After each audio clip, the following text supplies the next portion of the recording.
ختم الرسل خسرو خوباں سیاح لامکاں وجہ کن فکاں در اللہ المکنون سر اللہ المخزون عالم ما کانا وما یکون آب و گل انبیاء جان و دل اصفیاء مطلع ہر سعادت مقطع ہر سیادت خلاصہ کائنات فخر موجودات حضور احمد مجتبی محمد مصطفیٰ ارواحنا فدا صلی اللہ تعالی علیہ وآلہ وصحبہ وبارک وسلم کی بارگاہ بے کس پناہ میں جس طریقے سے پڑھاؤں بلند آواز سے سب مل کر میرے ساتھ پڑھیں الصلاۃ والسلام علیک یا رسول اللہ الصلاۃ والسلام علیک یا نبی اللہ الصلاۃ والسلام علیک یا حبیب اللہ وعلى آلك وأصحابك يا نور الله صلی اللہ تعالی علیہ وسلم۔ وہ سوے لالہ زار پھرتے ہیں تیرے دن اے بہار پھرتے ہیں جو تیرے در سے یار پھرتے ہیں در بدر یوں ہی خوار پھرتے ہیں اس گلی کا گدا ہوں میں جس میں مانگتے تاجدار پھرتے ہیں پھول کیا دیکھو میری آنکھوں میں دشت طیبہ کے خار پھرتے ہیں جان ہے جان کیا نظر آئے جان ہے جان کیا نظر آئے کیوں عدو گرد غار پھرتے ہیں رکھیے جیسے ہیں خانہ زاد ہیں ہم مول کے عیب دار پھرتے ہیں لاکھوں قدسی ہے کار خدمت پر لاکھوں گرد مزار پھرتے ہیں اور کوئی کیوں پوچھے تیری بات رضا تجھ سے کتے ہزار پھرتے ہیں۔ آج کی یہ محفل جشن خانہ آبادی کے موقع پر انعقاد پذیر ہے۔ ہمارے بھائی عزیز مکرم حضرت فخر مالوہ نے مجھے حکم کیا تھا کئی مہینوں پہلے کہ میرے بھتیجے کی شادی میں تجھے آنا ہے، تو میں نے اسی وقت سے یہ تہیہ کیا تھا اور یہ ان کی کرامت ہے کہ جس تاریخ کو انہوں نے اپنے یہاں پروگرام رکھا انہی تاریخوں میں اندور کا اجتماع بھی طے ہو گیا اور الحمدللہ میری حاضری ہو گئی۔ اللہ تبارک و تعالی سادات کرام کی اس بستی میں میرا آنا قبول فرمائے۔ اتنے سینکڑوں سادات کے سامنے کوئی خطاب کیا کروں گا، بلکہ ان سادات بادشاہوں کو سبق سنانے کی نیت سے کچھ معروضات پیش کرنے کی سعادت حاصل کروں گا۔ ویسے بھی ہمارے پاس حدیث ہے، میرے آقا علیہ السلام نے فرمایا کہ میرے خاندان والوں کو سکھایا نہ کرو، ان سے سیکھا کرو۔ اس حدیث کو ارات الادب میں میرے امام اہل سنت نے نقل فرمایا ہے۔ ارات الادب میں امام لکھتے ہیں قریش کو نہ سکھاؤ، ان سے سیکھا کرو، ان کے استاد نہ بنو، ان کے شاگرد بنو، ان کو پیچھے نہ کرو، انہیں آگے کرو۔ تو میں کیا، میری اوقات کیا، اگر میں کوئی خطیب اور ادیب بھی ہوتا تب بھی اس بستی میں کیا بولنے کی حیثیت رکھتا، لیکن اللہ کرے اس بستی میں آنا ہی ہمارے لیے نجات کا ذریعہ ہو۔ جہاں ایک نبی کا شہزادہ ہو وہاں اتنی رحمتوں کا نزول ہوتا ہے، جہاں پوری بستی ہی حضور کی اولاد سے بچہ بچہ حضور کی اولاد کا ہو، دو گھر خاندانوں کے سوا ساری بستی جو ہے وہ حضور کی اولاد سے تعلق رکھتی ہو، تو یقیناً یہاں کوئی خطاب نہیں بلکہ اپنوں کے درمیان بیٹھ کر یوں کہہ لیں کہ ہم اپنے گھر آ کر اپنے گھر والوں سے بات چیت کرنے کا شرف حاصل کر رہے ہیں۔ اللہ تبارک و تعالی قبول فرمائیں، اور بھی جو دوسرے احباب تشریف لائے ہیں وہ بھی مخاطب، ان سے بھی مخاطب ہوں، اللہ تبارک و تعالی ان کا آنا بھی قبول فرمائے۔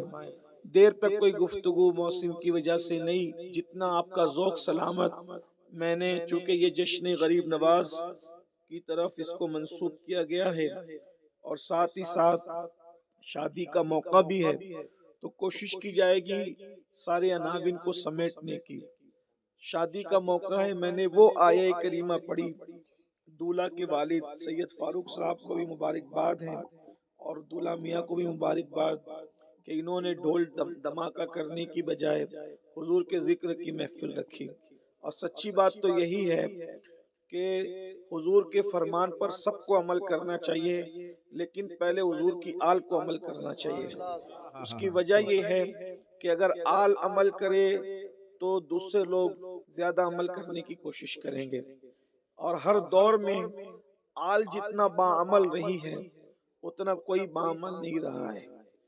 آپ دیکھیں سرکار غریب نواز کو اللہ نے ٹوٹل عمر 97 سال عطا کی ہے۔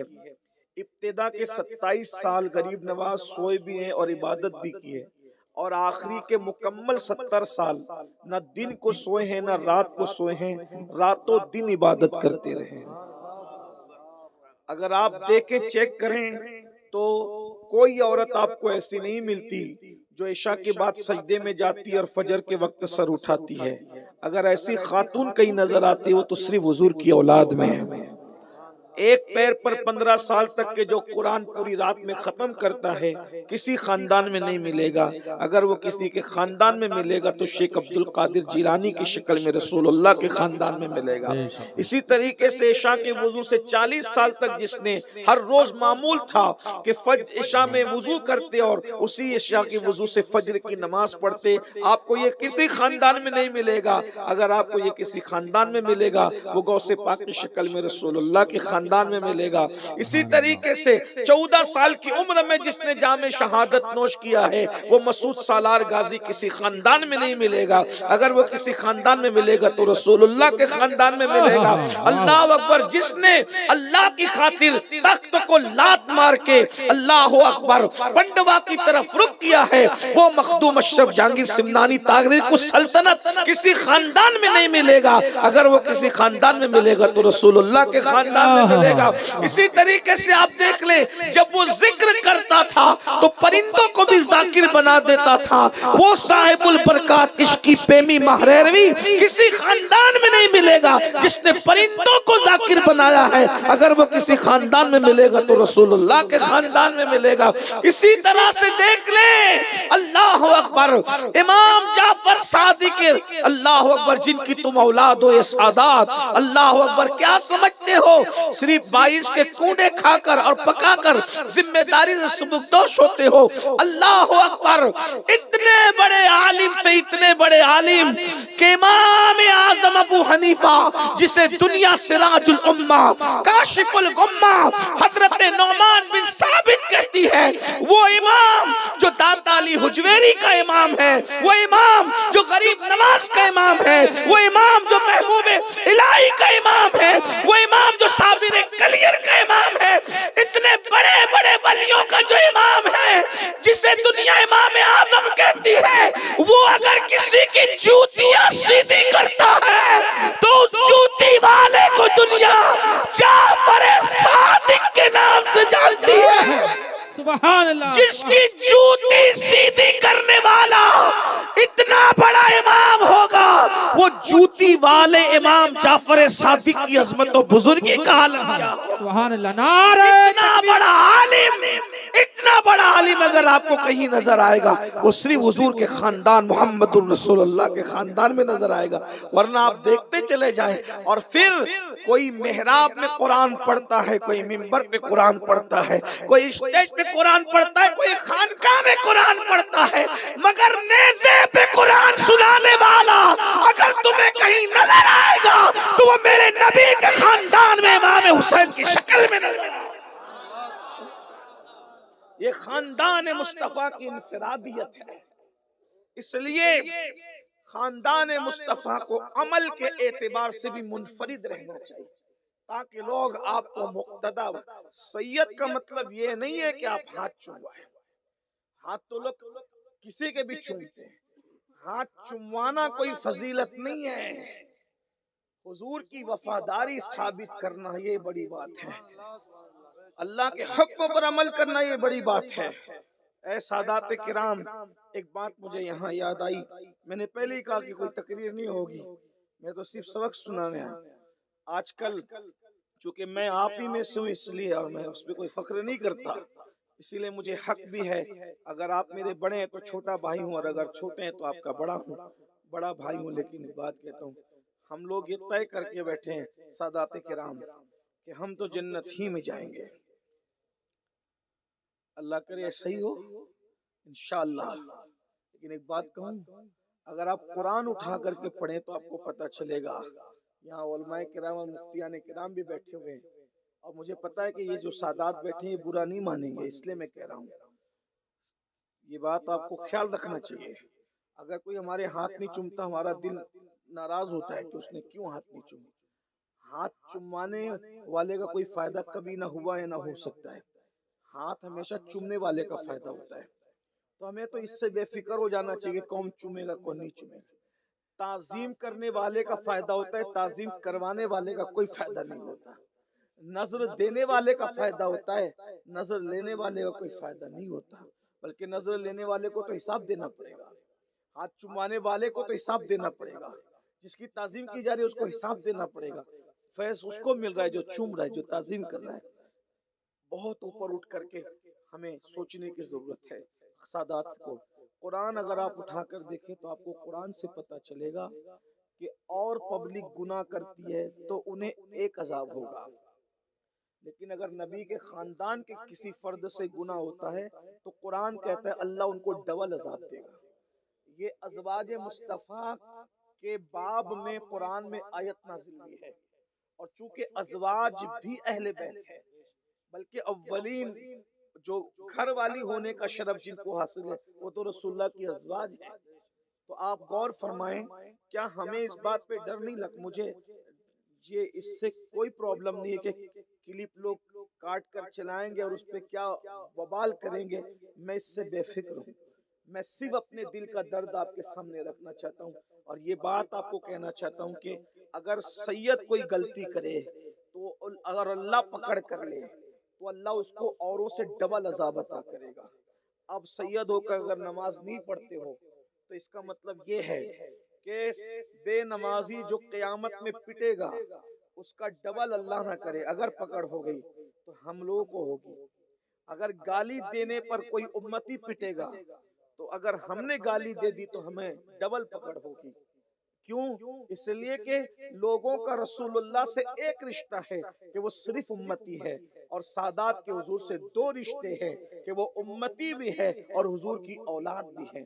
تو رشتے جتنے بڑھتے جائیں گے تو پھر اور یہ بھی ہے کہ اور کوئی عمل کرے تو ان کو ایک اجر ملتا ہے، اور حضور کی آل عمل کرتی ہے تو ان کو دوہرا اجر ملتا ہے۔ یہ بھی ہے، آپ کے لیے اجر بھی ڈبل ہے اور آپ کے لیے پکڑ بھی ڈبل ہے۔ تو یہ بات سوچ کر کے رکھنا، یعنی بالکل ایسے جیسے مکہ شریف میں ایک نیکی کرو تو 1,00,000 کا ثواب ہے، لیکن اگر ایک گناہ کرو تو 1,00,000 گناہ کے برابر ہے۔ تو ہمیں اس پر بہت غور کرنا چاہیے۔ حضور کی آل میں پیدا ہوئے ہو تو صرف ہاتھ چومانا اور صرف نذر قبول کرنا اور پھول پہننا اس سے ہماری ذمہ داری پوری نہیں ہو جاتی، بلکہ آئیے ہم لوگ تو بہت دور کے نیچے اولاد ہیں، لیکن وہ لوگ جن کے شجرے نسب بچوں کو یاد تھا، یعنی کہ میں نے ابھی امام جعفر صادق کا ذکر کیا، سید صاحب نے بتایا کہ یہاں کے جو سادات ہیں ان کا شجرہ نسب سیدنا امام جعفر الصادق سے جا کے ملتا ہے، اور وہ جعفر صادق کس کے بیٹے ہیں؟ امام محمد الباقر کے، اور وہ کس کے بیٹے ہیں؟ حضرت سیدنا امام الائمہ مظلوم کربلا سید سجاد عابد بیمار حضرت امام زین العابدین کے بیٹے ہیں، اور وہ شہزادے ہیں شہزادہ گلبو قبا سیدنا تاجدار کربلا امام حسین علی جدہ علیہ السلام کے، اور امام حسین بیٹے ہیں ہم سب کے مولائے کائنات امام المشارق والمغارب حلال مشکلات والنوائب اخی رسول و زوج البتول سیدنا علی ابن ابو طالب، ان کی وہ امام حسین امام علی کے بیٹے ہیں، اور وہ شوہر سیدہ مخدومہ طیبہ طاہرہ عابدہ زاہدہ راکعہ ساجدہ ساجدہ نقیہ تقیہ زکیہ ام ابیہا عالمہ غیر معلمہ مخدومہ کائنات ملکہ فردوس بری سیدہ فاطمہ الزہرا کے، اور وہ شہزادی ہے سید المعصومین محمد الرسول اللہ۔ یہ شجرہ نسب ہے امام جعفر صادق کا، جس پر ساری امت اتفاق کرتی ہے۔ 72-73 فرقوں میں کسی کو بھی اختلاف نہیں ہے امام جعفر صادق کے شجرہ نسب پر۔ اب آپ جانتے ہیں پہلی شان تو ان کی یہ ہے کہ امام اعظم جیسے لوگ ان کی شاگرد ان کی جوتیاں سیدھی کرتے ہیں۔ امام اعظم کہا کرتے تھے کہ اگر امام جعفر صادق کی صحبت نہ ملی ہوتی تو نعمان ہلاک ہو گیا ہوتا، اور آپ فرمایا کرتے تھے کہ جو 2 سال جعفر صادق کی خدمت میں رہا، میری کل عمر بس 2 سال ہے، باقی سب میری عمر ضائع ہوئی۔ غور فرمائیں، توجہ فرمائیں، اور اللہ اکبر، یہ امام جعفر صادق کون ہے؟ یہ غوث پاک کے پہلے کے غوث اعظم ہے۔ یہ مقام غوثیت عظمیٰ پر فائز ہیں۔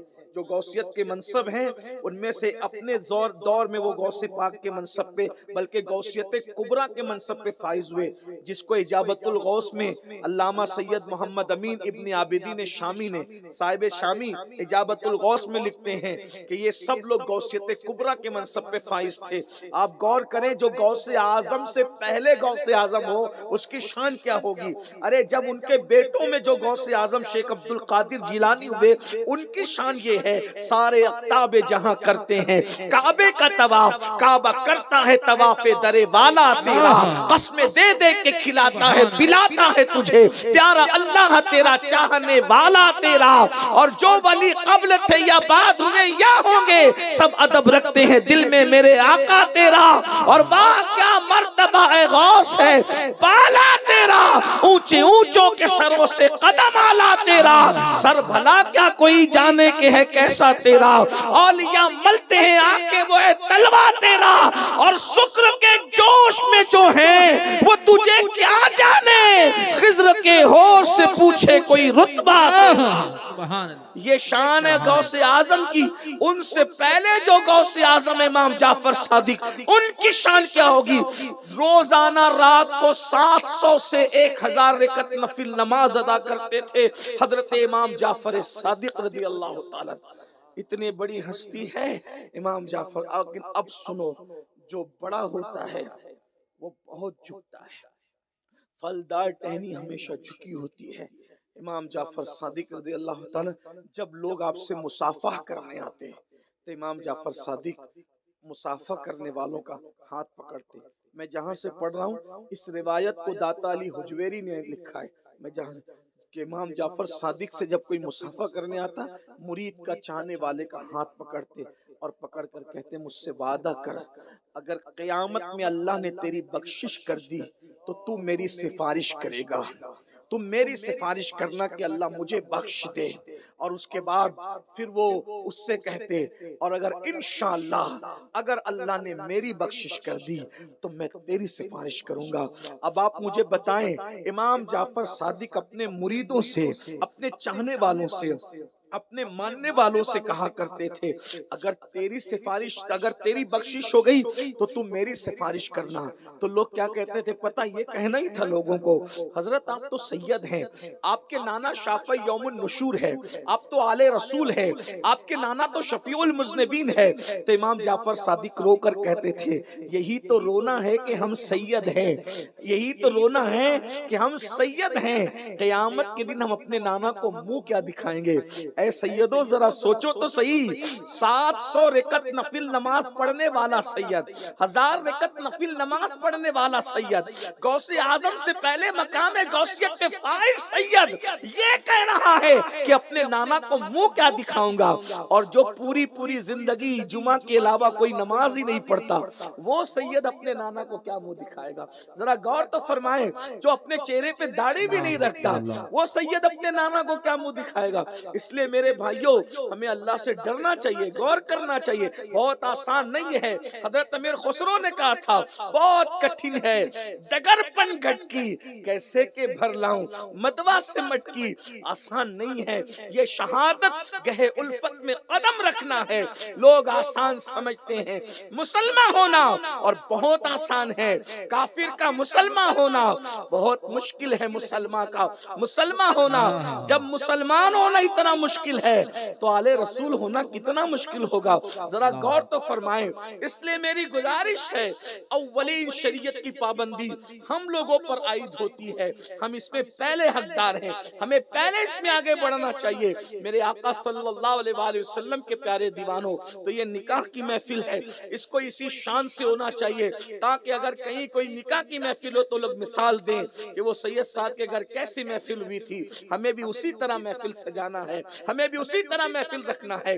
اب آئیے میں آپ کے سامنے جو عنوان ہے اس کے مطابق کچھ گفتگو معروضات پیش کروں۔ اللہ پاک نے قرآن مقدس میں ارشاد فرمایا، جو آیت میں نے پڑھی ہے یہ آیت ہمیشہ خطبے میں پڑھی جاتی ہے، 3 آیتیں جو خطبے میں پڑھی جاتی ہے، بظاہر حالانکہ اس میں کوئی نکاح کا عنوان نہیں ہے بظاہر، بلکہ تینوں آیتوں میں نکاح کا کوئی عنوان نہیں ہے، حالانکہ نکاح سے متعلق بڑی واضح آیتیں قرآن میں موجود ہے، لیکن جو خطبہ مسنونہ ہے جو ہے وہ احناف کے نزدیک اس میں یہ 3 آیتیں پڑھی جاتی ہیں۔ ایک تو یہ یا ایھا الناس اتقوا ربکم الذی خلقکم من نفس واحدہ وخلق منها زوجها وبث منهما رجالا كثيرا ونساء واتقوا الله الذي تساءلون به والارحام ان اللہ کان علیکم رقیبا۔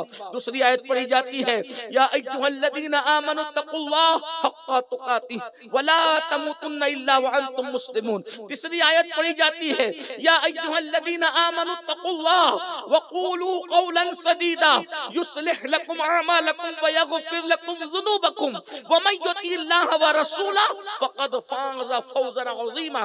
3 آیت پڑھی جاتی ہے، تینوں میں بظاہر واضح نکاح کے احکام موجود نہیں ہیں، لیکن تینوں آیتوں کو دیکھیں، اس کا آغاز ہو رہا ہے اتقوا اللہ اتقوا اللہ اتقوا اللہ یا ایھا الناس اتقوا، اے لوگو ڈرو ربکم اپنے رب سے، یا ایھا الذین آمنوا اتقوا اللہ حق تقاتہ، اے ایمان والو اللہ سے ڈرو جیسا ڈرنے کا حق ہے، یا ایھا الذین آمنوا اتقوا اللہ وقولوا قولا سدیدا، اے ایمان والو اللہ سے ڈرو اور سیدھی سیدھی سچی سچی بات کرو۔ تینوں میں اللہ کا ڈر۔ اب اس کو اشارے میں اگر دیکھیں تو سمجھ میں آئے، انسان کی زندگی کے بھی 3 دور ہے اور خطبے میں 3 آیت ہے۔ اشارہ مل رہا ہے کہ 3 آیتیں تیری بھی زندگی کے 3 دور، شادی سے پہلے، شادی کرتے وقت، شادی کے بعد۔ شادی سے پہلے بھی اللہ سے ڈرتے رہنا، شادی کرتے وقت بھی اللہ سے ڈرتے رہنا اور شادی کے بعد بھی اللہ سے ڈرتے رہنا۔ اب میں تینوں کو مختصراً پیش کر کے اپنی بات پوری کرتا ہوں۔ شادی سے پہلے کیسے ڈرنا اللہ سے، شادی سے پہلے اللہ سے کیسے ڈرنا؟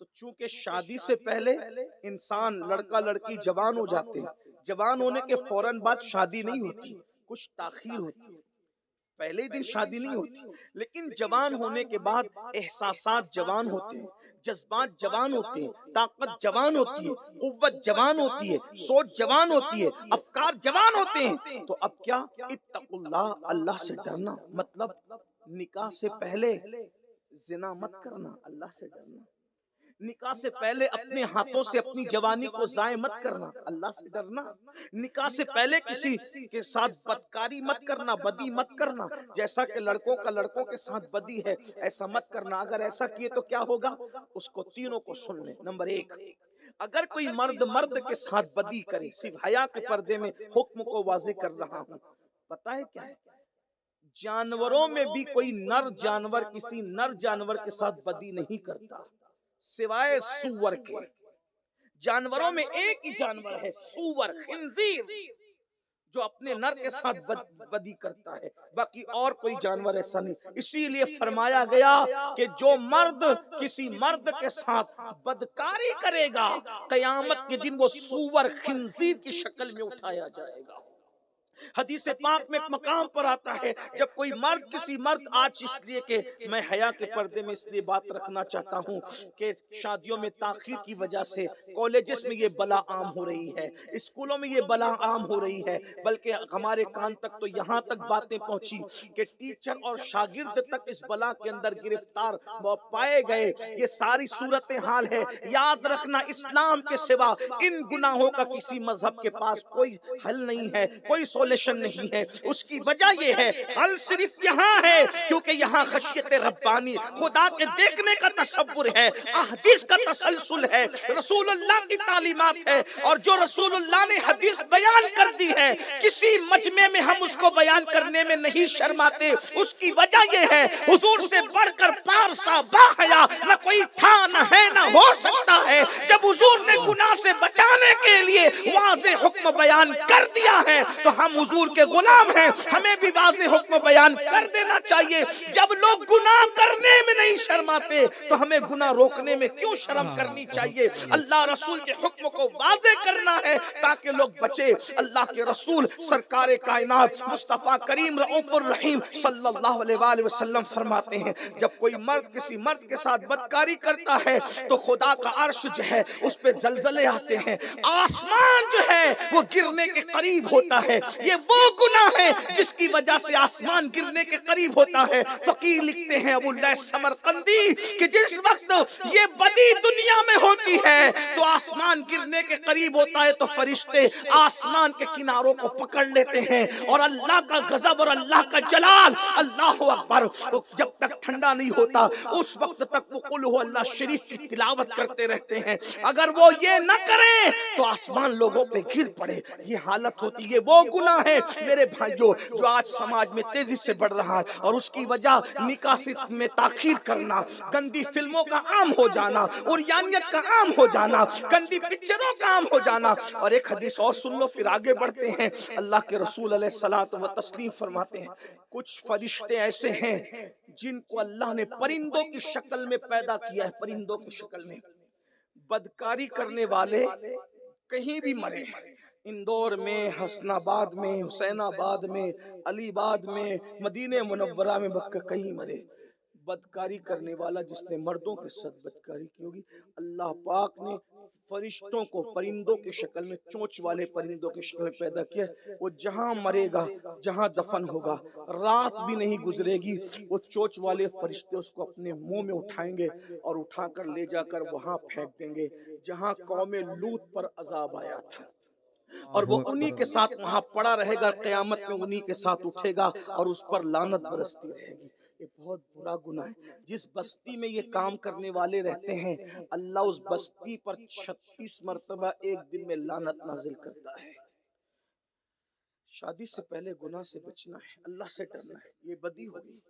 دوسرا گناہ شادی سے پہلے کا زنا ہے، اس پر صرف ایک روایت پیش کرتا ہوں۔ اللہ کے رسول علیہ السلام فرماتے ہیں زنا کرنے والوں کو اللہ قیامت کے دن آگ کی قمیص پہنائے گا جو جہنم کی آگ کی بنی ہوگی۔ سوچئے ذرا، اس کو بھی فقی نے لکھا ہے اپنی کتاب میں، فقی ابو اللیث سمرقندی، آگ کی قمیص۔ ذرا سوچئے اپنے گیزر پہ گرم کیا ہوا پانی اگر زیادہ گرم ہو جائے بدن پہ ڈال لو تو کیا حال ہوتا ہے؟ اپنے گھر کے چولہے پر اگر تیل گرم کیا ہوا ڈال لو کیا ہوتا ہے؟ جہنم کی آگ کسے کہتے ہیں؟ یہ جو دنیا کی آگ ہے یہ 70 مرتبہ رحمت کے پانی سے دھلی گئی ہے تب یہ دنیا کی آگ بنی ہے، 70 درجہ ہلکی ہے، اس کا یہ حال ہے۔ تو وہ جو پیور مکمل 3000 سال تک بھڑکائی گئی ہے اس کی بنی ہوئی قمیص جہنمیوں کو پہنائی جائے گی۔ اسی پہ بس نہیں، اگر حدیث میں نہ آتا تو میں بولنے کی ہمت نہ کرتا، پھر میرے آقا ارشاد فرماتے صلی اللہ علیہ وآلہ وسلم زنا کرنے والے زانیوں کی شرمگاہوں پر جہنم کی آگ دہکائی جائے گی۔ ذرا غور کیجیے، آج بہت آسان ہو گیا ہے، نکاح کو مشکل کر دیا، زنا کو آسان کر دیا۔ اتقوا اللہ، نکاح سے پہلے اللہ سے ڈرتے رہنا، پاک دامن رہنا۔ ایک بات اور پیش کروں، بزرگوں نے فرمایا جو زنا کرتے ہیں اللہ ان کو سزا یہ دیتا ہے کہ ان کی نسل میں اللہ عیبی بچے پیدا کرتا ہے۔ لنگڑے لولے اندھے کانے گونگے، تاکہ ان کو زندگی بھر صدمہ رہے. اس کو کہتے لمحوں کے گناہوں نے صدیوں کی سزا پائی، مگر جو توبہ کر لے. اب اس کا معاذ اللہ یہ مطلب نہیں کہ جس کے گھر میں ایبی بچے دیکھو اس پہ شک کرنے لگو، ایسا نہیں ہے. کچھ لوگوں کو اللہ بطور آزمائش بھی ایبی بچے دیتا ہے، لیکن 99% لوگوں کے گھر میں ایبی بچے نسل میں کیوں پیدا ہوتے ہیں؟ زنا کی وجہ سے. اگر لوگ زنا نہ کریں انشاءاللہ ان کے یہاں ایبی بچے پیدا نہ ہوں. لوگوں کو بہت اچھا لگتا ہے بدکاری کرتے وقت، اور اللہ کے رسول علیہ الصلوۃ والتسلیم نے یہاں تک ارشاد فرمایا جب کوئی زنا کرنے والا زنا کرتا ہے تو اس کے وجود سے سینے سے ایمان ایسے نکل جاتا ہے جیسے کپڑے لوگ اتارتے کیسے نکل جاتے ہیں، اسی طرح ایمان نکل جاتا ہے. اور جب تک وہ بدکاری میں مبتلا ہوتے ہیں تو ایمان ان کے سروں پہ چھتری کی طرح سایہ فگن رہتا ہے. زمین اللہ کی بارگاہ میں گڑ گڑاتی ہے، مولا مجھے اجازت دے تاکہ میں دو حصوں میں چر جاؤں اور ان دونوں کو اپنے اندر دبوچ لوں. یہ ہے بدکاری. بلکہ سرکار غریب نواز کی محفل ہے، بات یاد آ گئی غریب نواز کی. غریب نواز اپنے ملفوظات میں فرماتے ہیں کہ جب حضرت آدم علیہ السلام نے نکاح کیا، آدم علیہ السلام کا نکاح ہوا، عنوان کے تحت بات آئی سرکار غریب نواز کی. کرامت پڑھنے کی بجائے ان کی تعلیمات ہی پڑھ دوں. دنیا میں جتنے رشتے ہیں سارے رشتے دنیا میں آ کر بنے. اماں کا رشتہ، ابا کا رشتہ، بھیا کا رشتہ، بھابھی کا رشتہ، بہن کا رشتہ، لیکن دنیا میں سارے رشتے بنے مگر میاں بیوی کا رشتہ اتنا مکرم ہے کہ اللہ نے اس رشتے کو جنت میں پیدا فرمایا. سب رشتے دنیا میں، ماں باپ کا رشتہ بڑا مقدس ہے، اس کا انکار نہیں ہے، لیکن میاں بیوی کا رشتہ جنت میں. حضرت آدم کی بائیں پسلی سے اللہ نے حضرت حوا کو پیدا کیا. حوا کو حوا اس لیے کہتے ہیں کہ وہ بہت خوبصورت تھی، بہت خوبصورت. اس سے وہ نظریہ بالکل ریجیکٹ ہو جاتا ہے جو کہتے ہیں کہ انسان پہلے بندر تھا. بندروں تمہارا بندر کوئی ہوگا، ہماری تو ماں اتنی خوبصورت تھی کہ اس کی حسن کے آگے حوروں کی خوبصورتی بھی ماند پڑتی. سبحان اللہ. ہمارے یہاں جو پہلی عورت ہے وہ حوروں سے بھی خوبصورت ہے، اور جو پہلا مرد ہے اس کے سامنے فرشتے سجدہ ریز ہیں. بدل ڈالا ہے اب تو اندازے بیاں ہم نے نہیں تو بند کر دی تھی فرشتوں کی زبان ہم نے. کسی کا باپ بندر ہوگا، ہمارا باپ وہ ہے جو مسجود ملائکہ ہے. اس نے سجدہ بعد میں کیا، وہ ساجد بعد میں ہوا ہے، پہلے وہ مسجود ملائکہ ہے. نعرہ تکبیر، یہ مقام نعرہ رسالت. انسان کا مقام یہ ہے اسلام میں. لوگ بندر سے پیدا ہونے والا عجوبہ کہتے ہیں، اور ہمارے یہاں انسان دست قدرت سے پیدا ہونا. سب کو کن کہہ کے پیدا کیا ہے اور انسان کو دست قدرت سے پیدا کیا.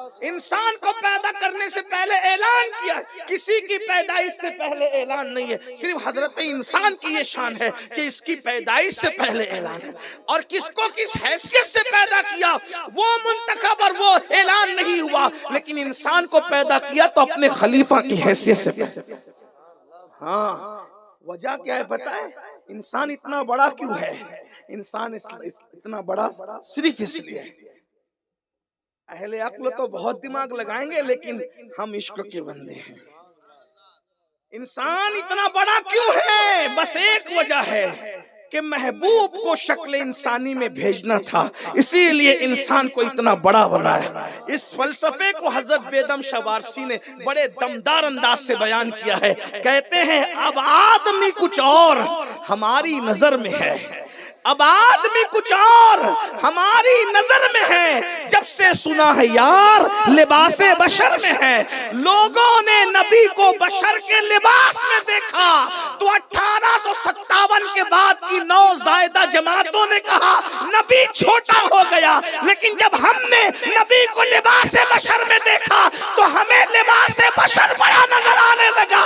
اگر لباس بشریت سے بڑا کوئی لباس ہوتا تو اللہ محبوب کی حقیقت کو اسی میں بھیجتا. اب آدمی کچھ اور ہماری نظر میں ہے. جب سے سنا ہے یار لباس بشر، لباس بشری کتنا عظیم ہے کہ ملکوتی لباس پہننے والا جبریل امین کسی بشر کی سواری کی لگام پکڑ کے کھڑا ہے تو سمجھ میں آتا ہے کہ مقام بشریت کیا ہے، کیا مقام ہے. عروج آدم خاکی سے انجم سہمے جاتے ہیں کہ یہ ٹوٹا ہوا تارا مہ کامل نہ بن جائے. دیوان گانے عشق محمد کو دیکھ کر گھبرا گئی ہے گردش دورہ کبھی کبھی, اور گردن میں ہاتھ ڈالے ہیں ماہو نجوم نے, گزرا ہے ان حدوں سے مسلمان کبھی کبھی. اگر انسان اور انسانیت پہ گفتگو تو گفتگو طول پکڑے, لیکن اتنا کہہ رہے کہ پہلا انسان آدم ہے اور پہلی خاتون حوا ہے. یہ دونوں بغیر ماں باپ کے پیدا ہوئے. اللہ کی شان ہے, بغیر ماں باپ کے, اور دونوں کی شادی ہو رہی ہے. ابھی اس بات آگے تو چلے, شادی کی بات اسی پر آ جائے. غریب نواز کو ساتھ ساتھ لے کر چلیں گے ان کی تعلیم کو. حضرت آدم پر کیونکہ جنت میں نیند نہیں ہے تو اللہ نے حضرت آدم پر اونگ طاری کی, اونگ, اور آپ کی بائیں پسلی سے حوا کو پیدا ہوا. اب ایک بات, اگر آپ بور نہیں ہو رہے ہیں تو میں آپ کو بات سمجھاؤں, اور آپ لوگ سنیں گے بھی اس کو, اگر نہیں تھکے ہیں نہیں بور ہو رہے تو. اللہ ہر کام میں دائیں کو پسند کرتا ہے, سیدھے. مسجد میں پہلے سیدھی صف, کھانا سیدھے ہاتھ سے, چلو سیدھی طرف, سب سیدھا سیدھا سیدھا. لیکن عورت کو پیدا کیا تو سیدھے سے نہیں بلکہ بائیں طرف سے, جس کو ہم عرف عام میں الٹا کہتے ہیں, ہے نا. کیوں؟ بہنوں کی بھی توجہ, اس کی وجہ کیونکہ الٹی طرف دل ہے. اور پھر عورت کو پیدا کیا تو کھوپڑی سے نہیں پیدا کیا, اور تلوے کی ہڈی سے نہیں پیدا کیا, بازو کی ہڈی سے نہیں پیدا کیا. پورے جسم میں سب سے کمزور ہڈی اگر کوئی ہے تو وہ پسلی کی ہڈی ہے. اللہ نے سب سے کمزور ہڈی سے عورت کو پیدا کیا, لیکن یہ کمزور ضرور ہے پسلی کی ہڈی, مگر یہ جو کام کرتی ہے کوئی نہیں کرتا. کیوں؟ اس لیے کہ انسان کی زندگی کا ڈیپینڈ دل پر ہے, اور دل کی جو حفاظت کرتا ہے اس کو پسلی کہتے ہیں. یعنی ہے سب سے کمزور لیکن کام سب سے بڑا کر رہی ہے. اشارہ مل رہا ہے عورت سب سے کمزور ہوگی لیکن سب سے بڑا کام کرے گی. وہ کیسے؟ اگر کربلا کا انقلاب نظر آ رہا ہے مرد نے کیا, مگر اس انقلابی کی تربیت جس نے کی ہے اسے عورت کہتے ہیں. 90 لاکھ کو کلمہ مرد نے پڑھایا, اس کو جس نے دودھ پلایا اسے عورت کہتے ہیں. اسی طریقے سے اللہ اکبر, سید المعصومین نے پوری دنیا میں انقلاب پیدا کیا, لیکن وہ کسی کے کوکھ سے جنم لیتا ہے تو اس کو عورت کہتے ہیں. فرید الدین نے جو انقلاب پیدا کیا مرد ہے, لیکن اس کی جو پرورش ہوئی ہے کسی عورت کے ہاتھ میں ہوئی ہے. بیت المقدس پہ مرد نے پرچم لہرایا ہے صلاح الدین کی شکل میں, لیکن وہ بیٹا جہاں سے ملا ہے اسے عورت. سب سے کمزور ہو کر سب سے بڑا کام کرنے والی عورت ہے. اور یہ بھی کہہ دوں, کربلا میں مرد تو سب نیند سو گئے تھے شہادت کی. کربلا سے پورے قافلے کی آبرو اور اس کی عظمت, اس کی عزت بچا کر جو صحیح سلامت گھر لائی ہے وہ کوئی مرد نہیں ہے, اسے بھی عورت کہتے ہیں. اس خاتون کو سیدہ زینب بنت فاطمہ اور بنت علی. امام مرد ہوا ہے لیکن جلتے ہوئے خیمے سے جس نے امامت کو اپنے کاندھوں پہ اٹھایا ہے اس کو عورت کہتے ہیں. ہمارے عورت صرف کپڑے اور برتن جھاڑو کرنے والی کا نام نہیں ہے. ہمارے یہاں دوش پر امامت کو اٹھانے والے کو عورت کہتے ہیں. ہمارے یہاں کتنا یہ سیدہ زینب ہے, ہمارے یہاں کیا مقام ہے عورت کا. اگر الزام لگ جائے تو سورۃ النور نازل ہو, عورت کہتے ہیں. اگر اللہ چاہتا تو ذرے ذرے سے طہارت عائشہ بیان ہو جاتی, لیکن اللہ کو منظور نہ ہوا کیونکہ ذرے بیان کرتے تو یہ ذروں کی زبان تھی, لیکن قدرت نے ان کو ان کے ذریعے سے سیرت باقی عائشہ بیان نہیں کروائی کیونکہ محبوب کے حرم کا معاملہ تھا.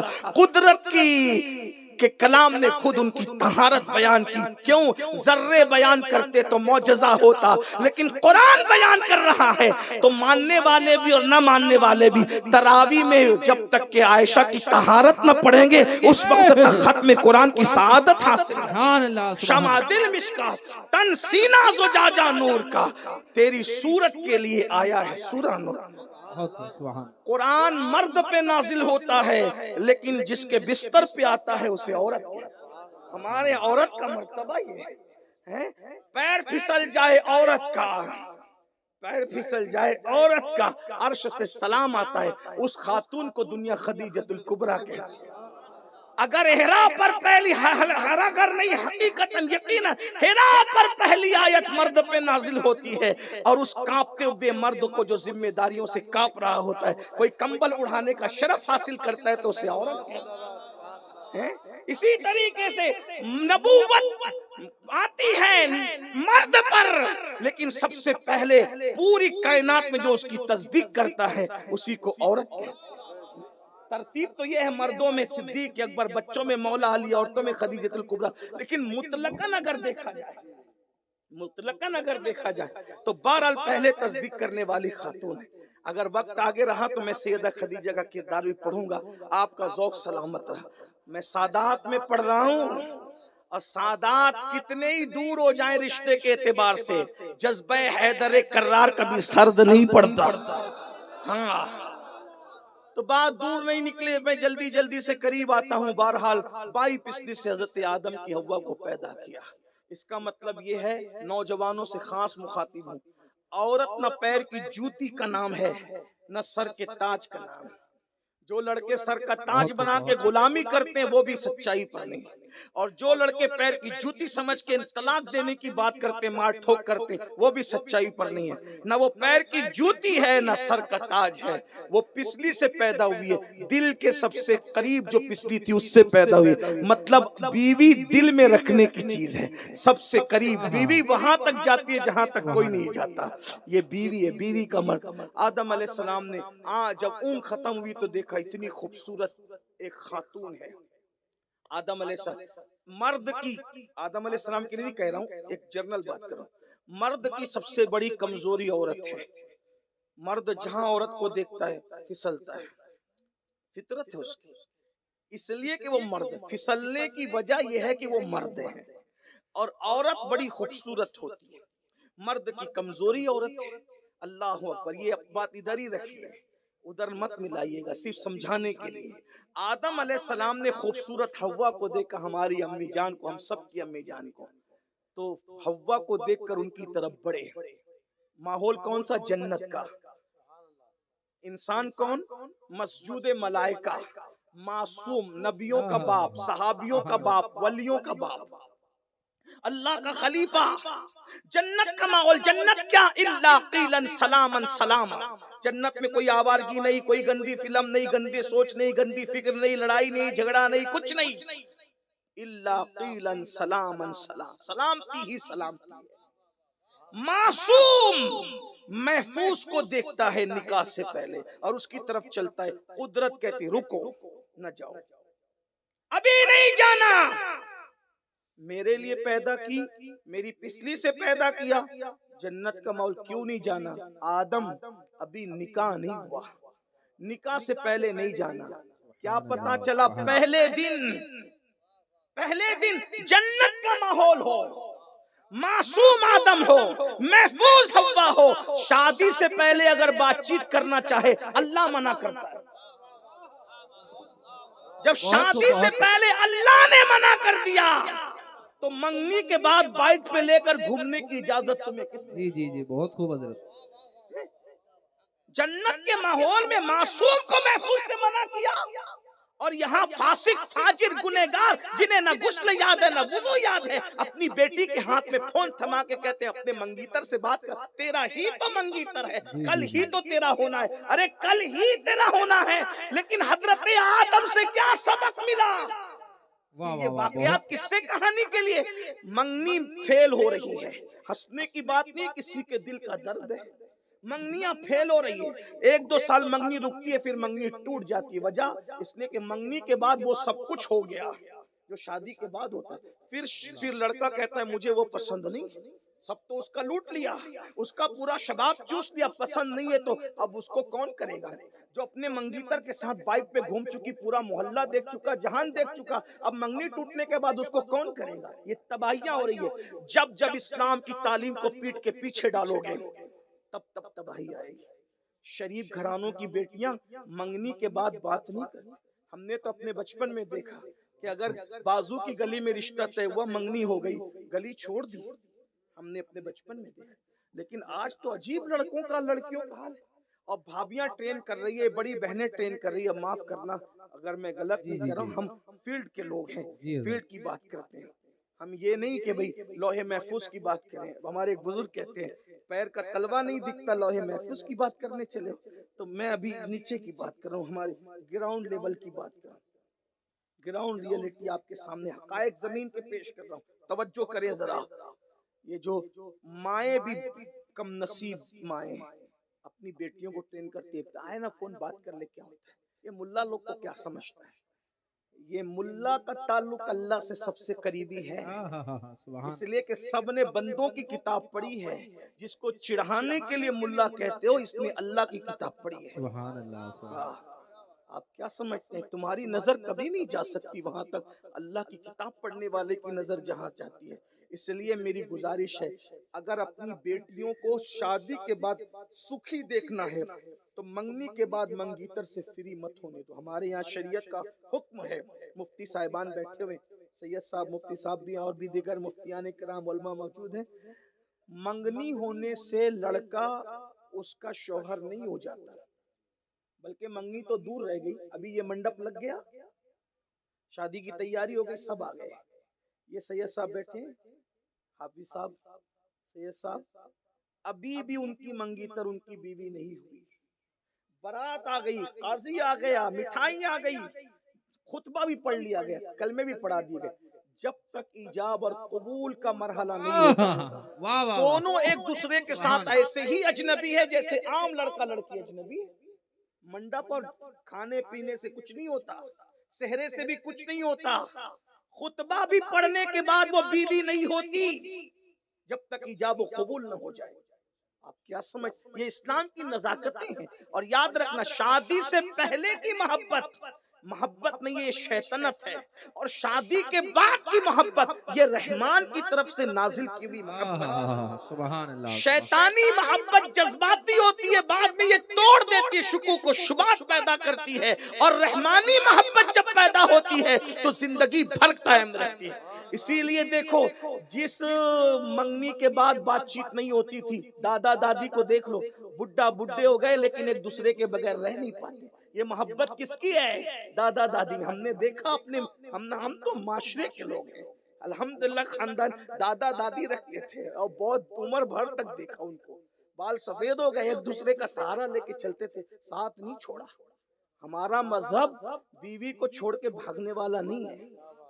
ہم وہ لوگ ہیں، زندہ رہتی ہے تو رخسار کے تل پر سمرقند اور بخارا جیسے شہر بناتے ہیں، اور مر جاتی ہے تو ان کی محبت میں تاج محل جیسی عمارتیں بناتے ہیں۔ واہ واہ واہ سبحان ہم چھوڑ کے بھاگنے والے لوگ ہیں؟ یہ ہمارا، یہ صرف ہم ہے، ہم جو پیار کرتے ہیں۔ ہم ہی لوگوں نے غزلیں لکھی ہے بیویوں پر، ہم ہی میں فرہاد ہوا ہے، ہم ہی میں مجنون ہوا۔ بہت یہ ہماری اپنی شناخت، لوگ ہمیں سکھائیں گے بیوی سے محبت کرنا؟ ارے یہ ہمارے ہی نبی ہیں کہ خدیجۃ الکبریٰ کے وصال کے بعد جب بکری ذبح کرتے ہیں تو فرماتے ہیں پہلے خدیجہ کی سہیلیوں کے گھر گوشت جائے گا، اس کے بعد ہمارے گھر میں پکے گا، تاکہ خدیجہ کی روح خوش ہو جائے۔ سبحان اللہ ہم تو بعد موت بھی بیویوں کو یاد رکھتے ہیں، اور وہ لوگ ہمیں محبت کرنا سکھائیں گے جو چھوڑ کر کے گھوم رہے ہیں، جنہوں نے جیتے جی چھوڑ دیا ہے، مرنے کے بعد وفا کرنے والوں کو محبت سکھائیں۔ یہ تو ہم ہی ہے بھائیو، ہم ہی ہے۔ تاج محل ہم نے بنایا ہے، سمرقند ہم نے بسایا ہے، بخارا ہم نے بسایا ہے، اور جو کچھ نہیں کر سکا مجھ جیسا ٹوٹا پھوٹا تو کم سے کم ایک غزل ہی نظر کر دیتا۔ پڑھا لکھا اگر ہو تو، غالب جیسے لوگوں نے کہا تھا کل 14ویں کی رات تھی، شب بھر رہا چرچا تیرا، کچھ نے کہا کہ چاند ہے، کچھ نے کہا چہرہ تیرا، ہم سے بھی سب پوچھا کیے، ہم بھی وہاں موجود تھے، ہم سے بھی سب پوچھا کیے، ہم چپ رہے، ہم ہنس دیے، منظور تھا پردہ تیرا۔ غالب نے یہ کس کے لیے کہا تھا؟ اپنی شریک حیات کے لیے۔ یہ شادی کی محفل ہے، ہم زندہ دل لوگ ہیں، جو زندہ دل لوگ ہوتے ہیں وہ زندہ دلی کی بات کرتے ہیں۔ تو ہم بیوی سے جو پیار کرتے ہیں کوئی نہیں کر سکتا، لوگ کہتے ہیں یہ 3 طلاق بڑا خطرناک ہے. میں نے کہا چاقو پھل کاٹنے کے لیے دیا تھا, گلا کاٹا تو ہم کیا کریں؟ چاقو پھل کاٹنے کے لیے دیا تھا, گلا کاٹا تو چاقو دینے والے کچھ. یہ 3 طلاق کا جو قانون آیا ہے وہ عورتوں کے حق میں آیا ہے, لیکن آپ کو ایجوکیشن نہیں ہے نا. پرابلم یہ ہے ہماری قوم نے علم نہیں سیکھا. جہالت کی بات جو میں بھٹک رہے ہیں. بہت جب علم آئے گا تو پتا چلے گا یہ جو آپ کو ہمیں مس گائیڈ یا مس مائنڈ کیا جا رہا ہے علم نہ ہونے کی وجہ سے. مردوں کے حق میں نہیں ہے یہ 3 طلاق کا قانون. مردوں, یہ عورتوں کی حمایت میں آیا ہے, لیکن بیک گراؤنڈ تو پتا ہو. اگر کوئی کہہ دے کہ مفتی صابر صاحب کھڑے ہو کے کھانا کھا رہے تھے یا کھڑے ہو کے پانی پی رہے تھے, بیک گراؤنڈ نہیں پتا ہو گیا ہنگامہ. اور اگر بیک گراؤنڈ پتا چل جائے تو کہا نہیں مکے کے حرم میں پی رہے تھے. سبحان اللہ, سبحان اللہ. بہت پس منظر تو بیان کرو. پس منظر نہیں ہوگا تو آپ شریف آدمی کو بدمعاش قرار دیں گے. یہ علامہ صاحب کسی عورت کا ہاتھ پکڑ کے جا رہے تھے رستے سے, ہو گیا ہنگامہ. یہ بھی تو کہو ان کی امی جان تھی. بہت بیک گراؤنڈ پتا ہونا چاہیے نا. بغیر اب یہ بیک گراؤنڈ کیا ہے؟ یہ علم کے بغیر نہیں آئے گا. علم سیکھو اور سادات تو زیادہ سیکھو. پڑھو اور سب پڑھو, صرف سادات سب پڑھو. کم سے کم ہر لڑکا ہمارا خاندان کا ہر فرد کم سے کم گریجویٹ ہونا چاہیے. 10ویں 12ویں پڑھا کر, اور صرف گریجویٹ نہیں ہو بلکہ فرض علوم جتنا علم سیکھنا ایک مسلمان پہ فرض ہے, اسلامی علوم اس کو آنا چاہیے. طلاق کے مسائل, نکاح کے مسائل, وضو کے مسائل, نماز کے مسائل, قرآن اچھا پڑھتے آنا چاہیے. کسی لباس میں ہو, جینس میں ہو, ٹی شرٹ میں ہو, کھلے سر ہو, جیسا ہو. اگر پکنک پر بھی چلا گیا, نماز کا وقت آیا تو اتنی صلاحیت ہمارے ہر بچے میں ہونی چاہیے کہ ہر بچہ کھڑے ہو کر امامت کر سکے. جیسا کہ ہم ملک عرب میں دیکھتے ہیں, ان کو ایک عام سا لڑکا ہے لیکن قرآن وہ ہم سے اچھا پڑھتا ہے, کیونکہ وہ محنت کر رہے ہیں. ہمیں بھی کرنا چاہیے. قرآن پڑھو, اچھے سے پڑھو, قرآن پڑھنا سیکھو. ہمیں کچھ بھی نہیں ہے, قرآن پڑھنا سیکھا. صوفیہ فرماتے ہیں جس نے قرآن پڑھنا نہیں سیکھا جب وہ مرے گا تو قیامت کے دن اندھا اٹھایا جائے گا. قرآن پڑھنا سیکھ لو, اپنے بچوں کو سکھاؤ. لوگ کہتے ہیں مولانا ہم بہت غریب لوگ ہیں. یہ جھوٹ ہے. اللہ نے دیا ہے تو اقرار کرو. کون سے غریب ہو؟ میں تو کہتا ہوں جتنا سنی مالدار ہے اس سے مالدار تو مجھے کوئی دکھا نہیں. دنیا کی ساری قوم چندی چور میں نے دیکھی, سنی کا دل بڑا دیکھا. جلسہ ہو تو یہ پیسہ خرچہ کرے, پیر کو یہی پھول پہنا ہے, ابا کے ہاتھ یہی چومے, پیر کی قبر پہ چادر یہ چڑھائے, اس کے بعد عاشورہ میں کھچڑا بھی یہی بنائے, 11ویں پہ بریانی بھی. اتنا کون خرچہ کرتا ہے بتا؟ کوئی کرتا ہے؟ یہ سنی کرتے ہیں. شربت بھی یہی پلا. بھائیو ہم بہت خرچہ کرتے ہیں, لیکن بس اتنا سیکھ لو کہاں زیادہ ضروری ہے. بس اتنا سیکھ لو. خرچہ سب جگہ کر رہے ہو, منع کہیں نہیں کر رہا ہوں, لیکن اتنا سیکھ لو کہاں زیادہ ضروری ہے. حضور علیہ السلام نے ایصال ثواب کا طریقہ کیا بتایا؟ حضرت سعد حاضر ہوئے, میری امی کا انتقال ہو گیا, کائے کا ایصال ثواب کروں؟ حضور نے کہا پانی کا. تو میری قوم پانی لے کے بیٹھ گئی. پانی پلانا بہت ثواب ہے, لیکن اگر اس کو آپ باریک نظر سے دیکھیں, میں سب پانی پلانے کا منکر نہیں ہوں, لیکن باریک نظر سے دیکھیں تو اس وقت مسلمانوں کو پانی کی ضرورت زیادہ تھی. تو حضور نے پانی کا حکم دیا. معاملہ پانی کا نہ تھا, معاملہ مسلمانوں کی ضرورت کا تھا. تو جس وقت پانی کی ضرورت تھی اس وقت پانی کا ایصال ثواب ہوا, اور اب مسلمانوں کو پانی اور کھانے سے زیادہ ضرورت تعلیم کی ہے, تو اب تعلیم کے ذریعے سے ایصال ثواب ہونا چاہیے. یہ ضرورت ہی اس بات کی ہے نا. بہرحال بات دور سے دور جاتی ہے. میں کیا کہہ رہا تھا, آگے بات کو چلو سمیٹ ہی لوں کہ 3 طلاق کیوں آیا, اس کو ایک نظر میں سمجھا دوں. دیکھیے بہنوں کی خاص توجہ, کیونکہ لوگ ورغلاتے ہیں نا, آپ کو سمجھ میں آئے گی بات. عرب میں دستور یہ تھا کہ لوگ اپنی بیویوں کو 100 طلاق دیتے تھے. اور کیسے دیتے تھے وہ سنیے. طلاق دیتے تھے, طلاق دینے کے بعد پھر جب مدت ختم ہونے والی ہوتی تھی تو رجوع کر لیتے تھے. ٹھیک, ایک بار رجوع کیا, پھر وہ لٹک گئی, پھر طلاق دے دی, پھر لٹکا کے رکھا, پھر مدت ختم ہونے گئی, پھر رجوع کر لیا, پھر طلاق دے دی, لٹکا دیا. یعنی ایسے لٹکا کے اس کو سزا کے طور پہ رکھتے تھے، نہ وہ بیوی بن کے رہ سکتی تھی کہ راحت پائے، نہ طلاق پا کے کسی اور سے نکاح کر سکتی۔ 3 بار ہوا، 4 بار ہوا، 5 بار ہوا، 6 بار ہوا، 7 بار ہوا، 10 بار، 50 بار، 100 بار، ایسا لٹکا کے اس کی زندگی برباد۔ طلاق دی، رجوع کیا، طلاق دی، رجوع کیا، لٹکا کے رکھتے تھے۔ لیکن جب اسلام آیا تو دیکھا کہ عورت پہ ظلم ہو رہا ہے، یہ اتنی مرتبہ رجوع کر کے اس کو لٹکا دیتے تو حکم آ گیا الطلاق مرتان، رجوع کی مدت صرف 2 بار ہے، 1 بار رجوع کرے، 2 بار کرے، تیسری بار رجوع کا تجھے کوئی حق نہیں ہے، تیسری بار طلاق پڑ جائے گی، اور تیری اجازت کے بغیر، تیرے چاہے بغیر تیسری بار جب طلاق پڑے گی وہ عدت گزار کر کسی اور کے ساتھ نکاح کر کے سکون کی زندگی سبحان اللہ، بولیے یہ سبحان کس کے حق میں آیا تھا؟ کس کے حق میں آیا تھا؟ عورتوں کے حق میں آیا تھا، لیکن اس کو پلٹ دیا لوگوں نے۔ ایک اور سن لیجئے، بہت شور ہے، بہت اسلام 4 بیوی کو حکم دیتا ہے، 4 بیویوں کو حکم دیتا ہے، جھوٹے ہو، قذاب ہو، دجال ہو۔ اسلام نے کوئی 4 بیوی کا حکم نہیں دیا، کوئی 2 بیوی کا حکم نہیں دیا، کوئی 3 بیوی کا حکم تو صرف 1 بیوی کا ہے، بس کوئی حکم نہیں۔ کھڑے ہو کر استنجا کرتے ہو اور چلے قرآن پڑھ سمجھانے لوگوں کو۔ ارے قرآن تو ایسے للو پپوؤں کے سمجھ میں نہیں آتا، قرآن کی تفسیر کرنے کے لیے کم سے کم 54 علوم میں مہارت رکھنا ضروری ہے۔ ہاں، سعودی سے ریٹرن آ کر کوئی قرآن کا ترجمہ کر لے گا؟ ایسا نہیں ہوتا۔ تو جو سعودی سے ریٹرن آ جائے وہ ترجمہ نہیں کر سکتا، تو جو بیچارے ابھی موجود اور موجود میں فرق نہیں کر پاتے وہ ہمیں قرآن سمجھانے چلے۔ بہت ہوگا۔ ہمیں قرآن آپ سمجھاؤ گے؟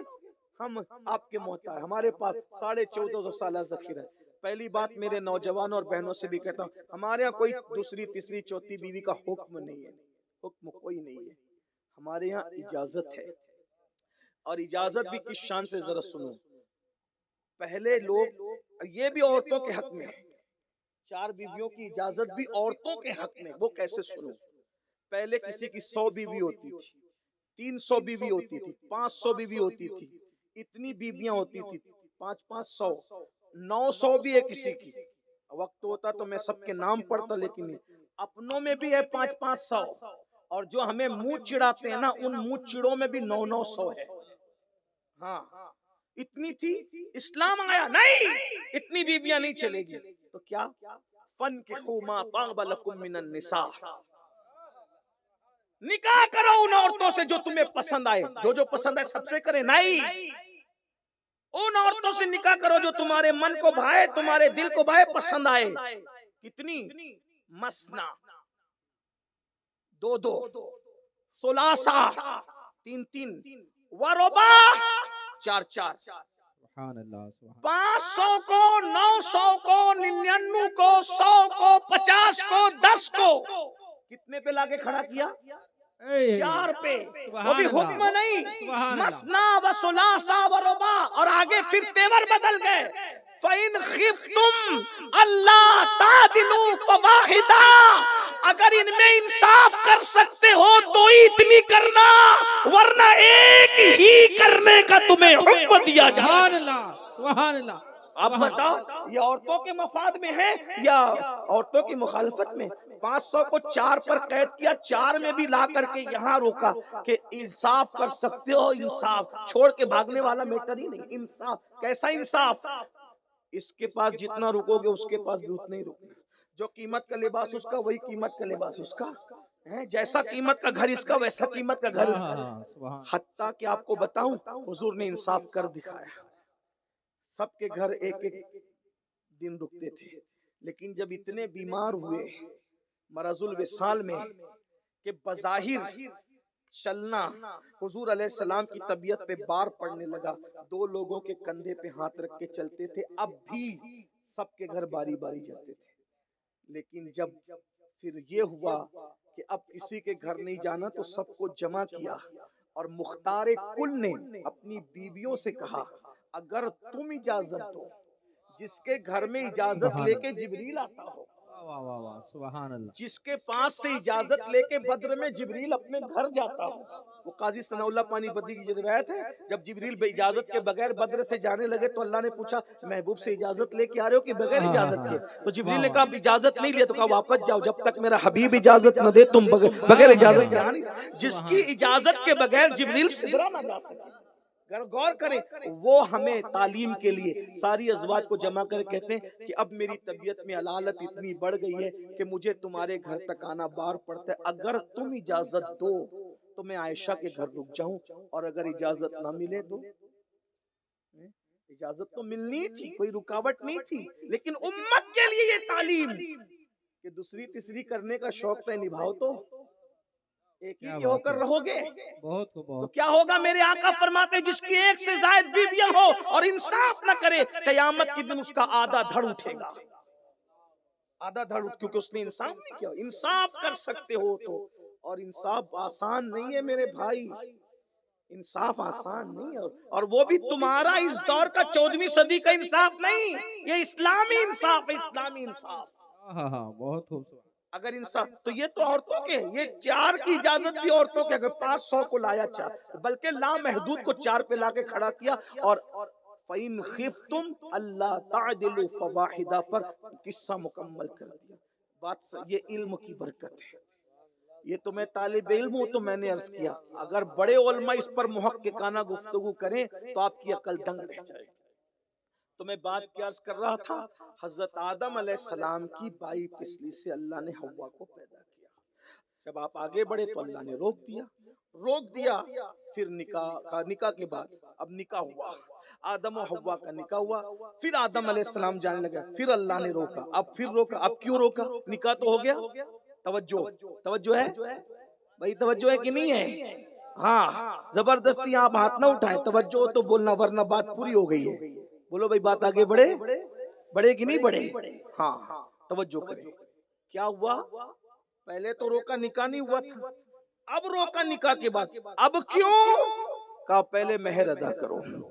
اس کا مطلب یہ بھی ضروری ہے کہ پہلے مہر دو، یہ لازمی ہے. ہم کیا کرتے ہیں، آپ کے یہاں کا مجھے نہیں پتا، ہم نے اکثر علاقوں میں دیکھا ہے منڈپ نقد ہوگا، روکڑا، ہمارے یہاں روکڑا کہتے ہیں. آپ کے یہاں کیا کہتے ہیں؟ بہت قریب ہے، ایم پی مہاراشٹر، بہت دور نہیں ہے، بلکہ مالیگاؤں بھی 300 کلومیٹر 4 گھنٹے میں آ جا سکتے ہیں. منڈپ کا خرچہ روکڑا، کھانے کا خرچہ روکڑا، ناچنے والوں کو بھی روکڑا، بینڈ باجے والوں کو بھی روکڑا، ڈی جے والوں کو بھی روکڑا. قرضہ کیا ہوگا؟ مہر. کتنا مہر؟ کتنا؟ اتنا. لگا دو. کیوں دینا؟ کس کو ہے؟ ادھار لگاؤ. کون دے گا؟ نہیں دینا. 5-5 10 لاکھ روپے شادی میں خرچہ کرتے ہیں، 11,000 روپے مہر نہیں دیتے.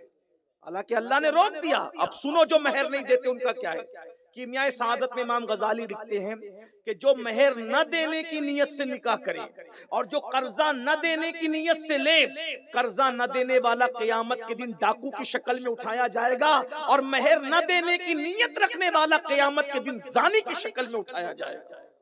اس لیے اپنی بیویوں کا مہر ادا کر. آپ میں بھی بہت سارے ہوں گے 3 بچوں کے 5 بچوں کے باپ ہو گئے، کچھ لوگ بڈھے ہو گئے، مہر نہیں دیا. پورا کھیت نام کر دیا بڑی بی کے، لیکن مہر نہیں دیا، ابھی مہر باقی ہے. یاد رکھنا، کتنا بھی احسان کرو، مہر باقی کے باقی رہے گا. مہر ادا کرو. اور اگر مہر نہیں دیتے تو عورتوں کو حق ہے وہ یہ کہے پہلے مہر دو پھر قریب آنا. عورتوں کو یہ حق ہے، مہر مانگو کتنا بھی ہو. اور لوگ مہر بھی بڑا کم. حضور علیہ السلام نے فرمایا کہ سب سے اچھی شادی وہ ہے جو مہر کم ہو. میں نے کہا یہ مہر کم کا مطلب کیا ہے؟ سب 786 میں نہیں نپٹو گے. مہر کم کا مطلب یہ ہے سب کی اپنی معاشی پوزیشن پر کم کا اعتبار ہے. جو 5 لاکھ روپے میں شادی کر رہا ہے اس کا بھی 786، اور جو 5 لاکھ صرف ہال کا کرایہ دے رہا ہے اس کا بھی 786، اور جو 5 لاکھ روپیہ نچنیوں پہ اڑا رہا ہے اس کا بھی 786. نہیں، آپ کو پتا ہے حضور علیہ السلام کے سارے مہر کتنے تھے؟ 150 تولہ چاندی. مولا علی کا مہر کتنا تھا؟ 150 تولہ. زرا بیچ کر دی 150 تولہ چاندی کا مہر. آج کی تاریخ میں اگر وہ حساب کریں تو 1.5 لاکھ کے اوپر جاتا ہے کم و سبحان بیش، اللہ، اس کو جوڑنا تو پتہ چلے گا۔ لیکن ہمارے یہاں تو 11,000 15,000 بلکہ 786 تو لڑ جھگڑ کے کرایا کہ اس پر نکاح کیسے ہوگا، کیونکہ کم سے کم 10 درہم کی قید کم سے کم لگائی گئی ہے، کم سے کم اتنا ہونا چاہیے، اور زیادہ سے زیادہ کتنا، عورتیں جتنا چاہے۔ دور فاروقی میں فاروق اعظم نے کہا کم سے کم اتنا ہوگا اور زیادہ سے زیادہ اتنا ہوگا، کیونکہ عورتیں بہت بڑھ چڑھ کر مہر باندھ رہی ہے۔ تو ایک بوڑھی عورت نے کہا اے عمر اللہ سے ڈرو، جو کام حضور نے نہیں کیا وہ آپ کیوں کرتے؟ کیونکہ قرآن نے قنطارہ فرمایا ہے، ان کی مرضی پہ چھوڑ دیا ہے، جن کی مرضی پہ اللہ رسول نے چھوڑا ہے اب آپ ان کو پابند نہیں کر سکتے۔ فاروق اعظم نے فیصلہ واپس لے کے فرمایا تم جیسے لوگ جب تک امت میں موجود رہیں گے باطل کبھی امت میں داخل نہیں ہو سکتا۔ سبحان اللہ، سبحان ایک اللہ، عورت نعرہ کے کہنے تکبیر، پر، ایک عورت کے نعرہ کہنے پر رسالت۔ فاروق اعظم کی یہ شان ہے کہ انہوں نے اپنا فیصلہ واپس لیا ہے۔ یہ ہمارے عورتوں کی عظمت تو، اور ہمارے یہاں تو بیٹی کو خبر بھی نہیں ہوتی، یہ اگاؤں چلنے والے بڑے بوڑھوں کے نام پر یہ سب طے کر لیتے۔ جوتا لنگی کی ہمارے یہاں رسم ہے، آپ کیا ہے کہ نہیں پتا کہ جوتا لنگی کی جوڑے گھوڑے کو دولہا کو 1-1 لاکھ روپے دیتے ہیں، لیکن وہی لوگ جب مہر طے کرتے تو بولتے ہیں 15,000 20,000۔ مہر اچھا رکھو، آمدنی کے مطابق رکھو، حیثیت کے مطابق رکھو۔ مولا علی نے زرہ بیچ کر کے مہر دیا، پھر بھی 150 تولہ چاندی زرہ بیچ کر دیا، اور نقد ادا کرو۔ میں تو کہتا ہوں اتنا مہر تو دو یار کہ کوئی اچھا سا زیور پہن سکے، اتنا بھی نہیں دیتے۔ چلیں بہرحال اب آدم علیہ السلام کا مہر کیا، اس وقت تو سکے درہم و دینار بنے نہیں تھے، تو کیا تھا؟ مختلف اعداد ہیں، میں عدد نہیں بیان کرتا، حکم بیان کرتا ہوں۔ فرمایا میرے محبوب آخری نبی پہ درود پڑھو، ہائے ہائے، وہ مہر تھا۔ اور پھر اس کے بعد حضرت آدم و حوا دنیا میں تشریف لائے۔ تو یہ ہے میاں بیوی کا رشتہ۔ نکاح کرنے سے پہلے اللہ سے ڈرو، نکاح کرتے وقت اللہ سے ڈرو۔ مطلب کیا؟ نکاح کرتے وقت اللہ سے ڈرنے کا مطلب یہ ہے کہ کوئی فضول کام، حرام کام، ڈی جے بی جے، یہ جو سب مشرکین کی جو رسومات ہے اس سے بچو۔ اور آخری بات، نکاح کے بعد بھی اللہ سے ڈرو، بس اس پہ بات پوری کر۔ نکاح کے بعد اللہ سے ڈرو مطلب اپنی بیوی کے ساتھ اچھا سلوک کرو۔ آقا علیہ السلام فرماتے ہیں تم میں سب سے اچھا وہ ہے جو اپنی بیوی کے ساتھ اچھا ہے۔ بھائیو کتنی بھی تسبیح پڑھ لے 1,000 دانے والی، آپ اچھے نہیں ہو سکتے۔ میں بری ذمہ داری سے کہہ رہا ہوں، داڑھی کی تراش خراش کتنی بھی خوبصورت کر لے آپ اچھے نہیں ہو سکتے۔ امامے کا پیچ کتنا بھی باندھ لے، کیسا بھی باندھ لے خوبصورت، آپ اچھے نہیں ہو سکتے، کیونکہ جب تک بیوی کے ساتھ اس نے سلوک نہ کرے۔ اور آقا نے کیا فرمایا؟ تم میں سب سے بہتر وہ ہے جو اپنے گھر والوں کے ساتھ بہتر ہے، اور پھر فرمایا میں تم سب میں بہتر ہوں کیونکہ میں اپنے گھر والوں کے ساتھ تم سب سے زیادہ اچھا سلوک کروں۔ حضور کی زندگی ہم نے پڑھی۔ آج کل طلاق مہندی نہیں چھوٹتی، ہاتھ کی طلاق کیوں ہوتی ہے پتہ ہے؟ سیریل دیکھ کے زندگی سیکھ رہے ہو، حضور کو دیکھ کے سیکھو گے تو مزہ آ جائے گا۔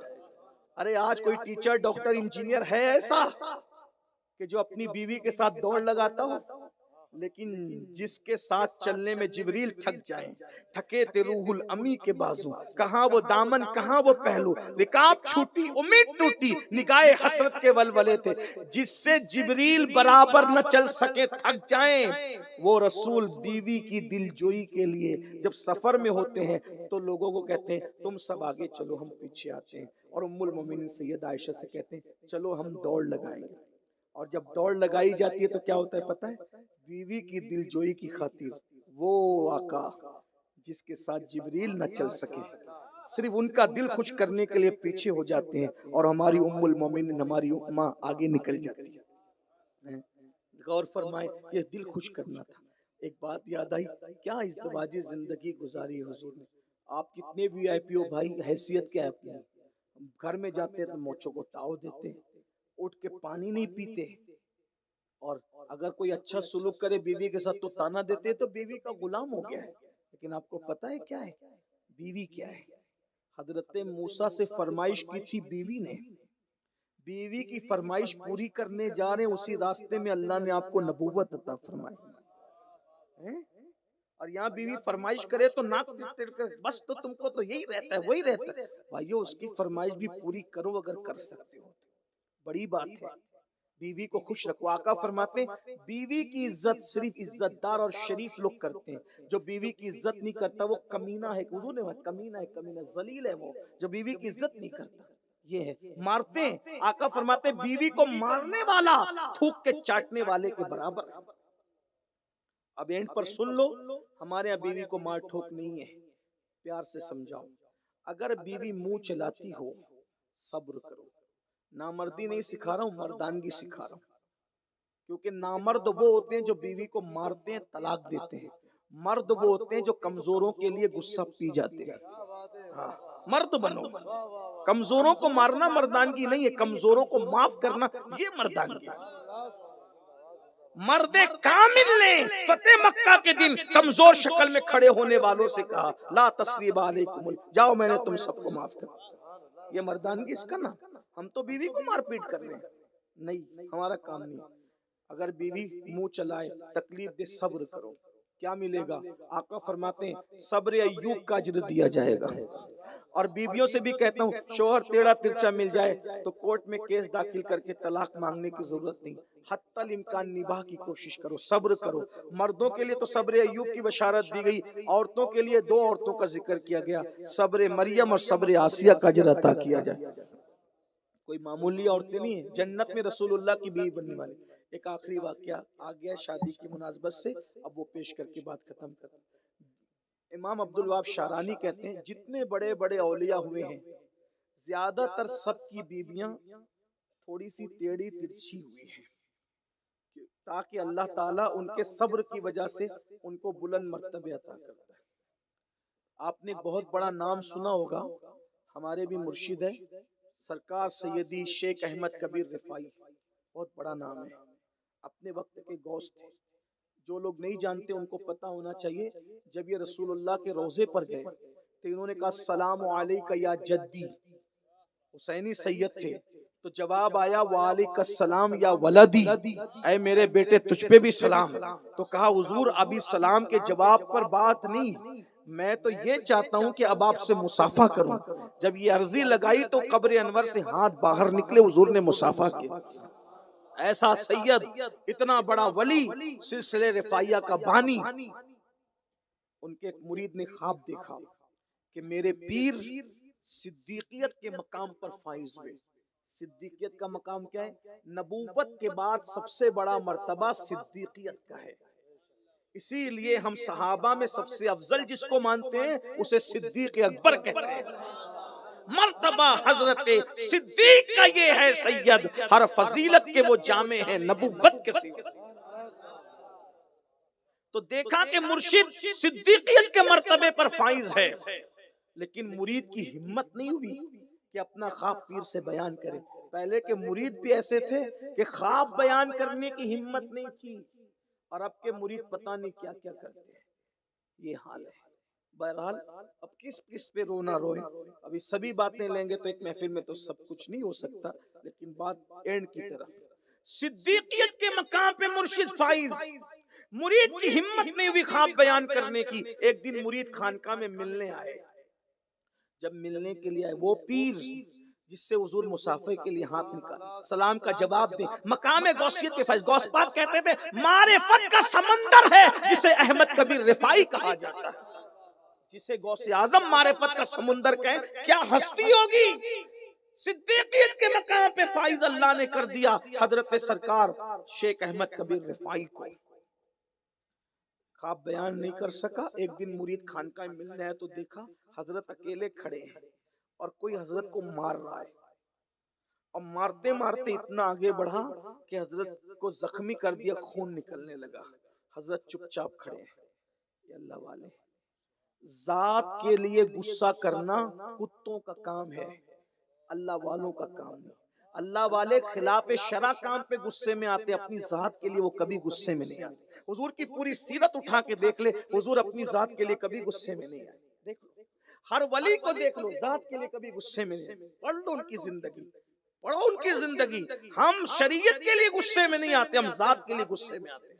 انسان تو کہاں رہ گئے ہم لوگ. آج تو ذات کے لیے لڑ رہے ہیں، برادری کے نام پہ، سلسلوں کے پتہ نہیں کس کس نام سے لڑتے ہیں، کیا کیا نام پہ لڑتے، لا الہ الا اللہ۔ ذات کے لیے غصے میں نہ آیا کرو۔ شیخ احمد کبیر رفاعی کو کوئی مار رہا ہے، خونا خون کر دیا ہے، زخمی کر دیا ہے، جب وہ مار پیٹ کے چلا گیا، وہ آیا اور آنے کے بعد مرید نے کہا سرکار یہ کیا حال بنا رکھا ہے؟ وہ مارنے والی مرد نہیں کوئی عورت مجھے دکھ رہی تھی، اور پھر کہنے لگے حضرت وہ عورت بھی کوئی اور نہیں تھی، وہ پیرانی ماں تھی نا؟ مرشد نے کہا ہاں تمہاری پیرانی ماں تھی جو مجھے مار رہی تھی۔ آج شاید کسی کے گھر کا یہ ماحول نہیں ہوگا، جن کے رتبے ہیں سوا ان کو سوا مشکل۔ مرشد کو خواب نہیں بتایا، لیکن مرشد سے کہا پیرانی ماں آپ کو مار رہی تھی، جی یہ خونا خون کر دیا۔ مرشد اتنی تو تکلیف ہم اپنے مرشد کے لیے برداشت نہیں کر سکتے، اس کو ابھی کے ابھی طلاق دیجئے۔ مرشد نے نظر بھر کے دیکھا، نہیں بیٹا ہم اسے طلاق نہیں دیں گے، نہ دے سکتے، وہ ہماری محسنہ ہے۔ وہ کیسے محسنہ ہو گئی سرکار؟ بیٹا جو خواب میں تو نے دیکھا نا کہ اللہ نے مجھے مقام صدیقیت عطا کیا، وہ نفل نماز روزوں سے نہیں ملا، یہ مجھے صدمے دیتی ہے، میں اس پہ صبر کرتا ہوں، اللہ نے اس کی برکت سے مجھے مقام صدیقیت عطا کیا۔ یہ ہے بزرگوں کی زندگی۔ مسلمانوں آؤ ہم اپنے بزرگوں کی زندگی، ہم صدیقیت پر نہیں پہنچیں گے، کم سے کم جنتی تو ہو جاؤ گے، اس لیے صبر کرنا سیکھو۔ الحمدللہ اللہ تبارک و تعالیٰ نے جن کو نیک بیویاں دی ہیں وہ الحمدللہ کہہ دیں، اور جن کے ساتھ کچھ گڑبڑ ہے وہ الحمدللہ علی کل حال کہہ دیں۔ ایک آخری بات کہنے چلا تھا، لیکن آخری بات کہنے چلا تھا کہ ایک بات یاد آئی۔ ایک بہت بڑے عالم تھے اور بہت بڑے نحوی تھے، علم نحو بہت ان کو ازبر تھا، مضبوط تھے اس کے اندر، لیکن خدا کے شان کے کلر تھوڑا پکا تھا اور صورت بہت خوبصورت نہیں تھی۔ جب گھر میں آتے تھے کہتے تھے کہ تم بھی جنتی ہو اور میں بھی جنتی، بیوی بڑی خوبصورت تھی اور یہ خوبصورت نہیں تھی، جب بھی گھر میں آتے کہتے تم بھی جنتی ہو ہم بھی جنتی، تم بھی جنتی ہم، اور دونوں مزے لیتے تھے اس کے۔ لیکن جب ماحول اچھا ہوتا ہے تو سب اچھا لگتا ہے، لیکن جب ماحول خراب ہو تو پھر عورت تو عورت ہی ہوتی ہے۔ ایک دن زگزگ ہو گئی میاں بیوی میں، اچھا ہر گھر میں ہوتی ہے، اگر کوئی بولے میرے گھر میں نہیں ہوتی تو میں نہیں مانوں گا، بالکل نہیں مانوں۔ وجہ حضرت سارہ نے جب حضرت ابراہیم علیہ السلام سے کچھ زبان بڑھ کر کے کہا، کیونکہ نبی کی ماں نبی کی بیوی ہے تو زیادہ میں کچھ کہہ نہیں سکتا، لیکن حدیث میں آیا کہ انہوں نے زبان درازی کی فرمائی، منہ چلایا، تو حضرت ابراہیم نے کہا اللہ یہ سارہ میرے ساتھ منہ چلاتی، اللہ نے میں نے ٹیڑھی پسلی سے بنایا ہے، سیدھا مت کرنا، میں نے ٹیڑھا بنایا۔ دیکھا حالانکہ وہ سب شان والے لوگ ہیں، ان کی جوتیوں پر ہمارے ماں باپ ہماری عزت، لیکن یہ ہمارے لیے صبر کی بات ہے۔ بہرحال تو وہ زگزگ ہو گئی گھر میں، تو زگزگ ہوئی تو کیا ہوا، جب آئے تو روز کے معمول کے مطابق پھر انہوں نے شاعری کی، تم بھی جنتی ہم بھی جنتی، بس یہی پاڑا پڑھتے رہو گے، کچھ اس کے آگے ہی بتاؤ گے، ہم بھی جنتی تم بھی، کس وجہ سے وہ بھی بتاؤ۔ لیکن آج جھگڑے کا فائدہ ہو گیا، تو نحوی صاحب وہ علامہ کہنے لگے تم بڑی خوبصورت ہو، تو تمہیں دیکھ دیکھ کر ہم شکر کرتے ہیں الحمدللہ، تو ہم شکر کی وجہ سے جنتی، اور ہم اتنے خوبصورت نہیں ہیں، تو تم ہمیں دیکھ کر صبر کرتی ہو، تو اللہ نے صبر کی وجہ سے تمہیں بھی جنت، یہ ہے، یعنی ادھر بھی جنت ہے ادھر بھی، صبر کرو تو جنت، شکر کرو تو جنت۔ الحمدللہ رب العالمین۔ اللہ تعالی ہم سب کے گھروں میں خوشی عطا فرمائے، خوشگوار زندگی گزارنے کی توفیق عطا فرمائے۔ گفتگو کے درمیان بہت وقت ماشاءاللہ ہمارے اچھا ٹھیک ہے ٹھیک درود شریف پڑھ لیں۔ رب صلی وسلم دائما ابدا علی حبیبک خیر الخلق کل۔ دیکھو بیوی کے یہ حقوق ہے، یہ جنت میں رشتہ بنا ہے، لیکن بعض لوگ ایسا بھی کرتے ہیں، بیوی میں اتنا ڈوب جاتے ہیں، ادھر گھونگھٹ اٹھایا ادھر ماں باپ سے غداری کرنی شروع، یہ بھی اچھی بات نہیں۔ سب کے ایک حقوق ہیں، اور باپ سے بھی 3 درجہ زیادہ اگر کس کا حق ہے وہ ماں کا ہے، سب سے پہلا حق ماں کا، پہلا حق۔ اور جو ماں باپ کا وفادار نہیں اس سے کبھی دوستی بھی مت کرنا، وہ کبھی کسی کا وفادار نہیں ہو سکتا۔ اور ایک بات یہ بھی یاد رکھنا، جس کے دامن میں ماں باپ کی دعا ہے وہ زندگی میں کبھی ناکام نہیں ہو سکتا۔ کیوں؟ اس لیے کہ ہر دعا ڈاؤٹ فل ہو سکتی ہے، یہ ماں باپ کی دعا اتنی یقینی ہے. بہت معذرت کے ساتھ میں اکثر لوگوں کو کہتا ہوں، لوگ ہم لوگ کے پیچھے دوڑتے ہیں، سید صاحب دعا کرو، کوئی کہتا مفتی صاحب، پیر صاحب دعا کرو، یہ صاحب. بھائیو ہم لوگ بھی دعا کریں، بالکل سچی سچی بات کہنے میں کوئی پرابلم نہیں ہے، مانو نہ مانو آپ کا کام ہے. اسی لیے میں اکثر گالیاں سنتا رہتا ہوں، لیکن کوئی بات نہیں، حق لوگوں کو کچھ دیر سے سمجھ میں آتا ہے. ایک بات آپ کو بتاؤں، کتنا بھی نیک آدمی دعا کرے نا، ولی بھی اگر دعا کرے، اللہ چاہے تو قبول کرے، اللہ چاہے تو رد کرے. اللہ پاک کبھی کبھی ولی کی دعا بھی روک دیتا ہے، ہاں، لیکن حضور علیہ السلام نے فرمایا دعا والدی لے ولدی کا دعائی لکم، کہ تمہارے باپ کی دعا تمہارے حق میں ایسی ہے جیسے مجھ محمد کی دعا امتی کے حق میں ہوا کرتی ہے. یعنی جیسے محمد الرسول اللہ کی دعا امت کے حق میں رد نہیں ہوتی، عنایت کا جوڑا، اجابت کا صحرا، دلہن بن کے نکلی دعائیں محمد، اجابت میں جھک کر گلے سے لگایا بڑی ناز سے جب دعائیں محمد. حضور کی دعا امت کے حق میں رد نہیں ہوتی، ایسے ہی باپ کی دعا اولاد کے حق میں رد نہیں ہوتی. اور پھر میرے آقا فرماتے ہیں ماں باپ دعا کریں تو دعا کے مکمل ہونے سے پہلے اللہ دعا کو قبول کر لیتا ہے.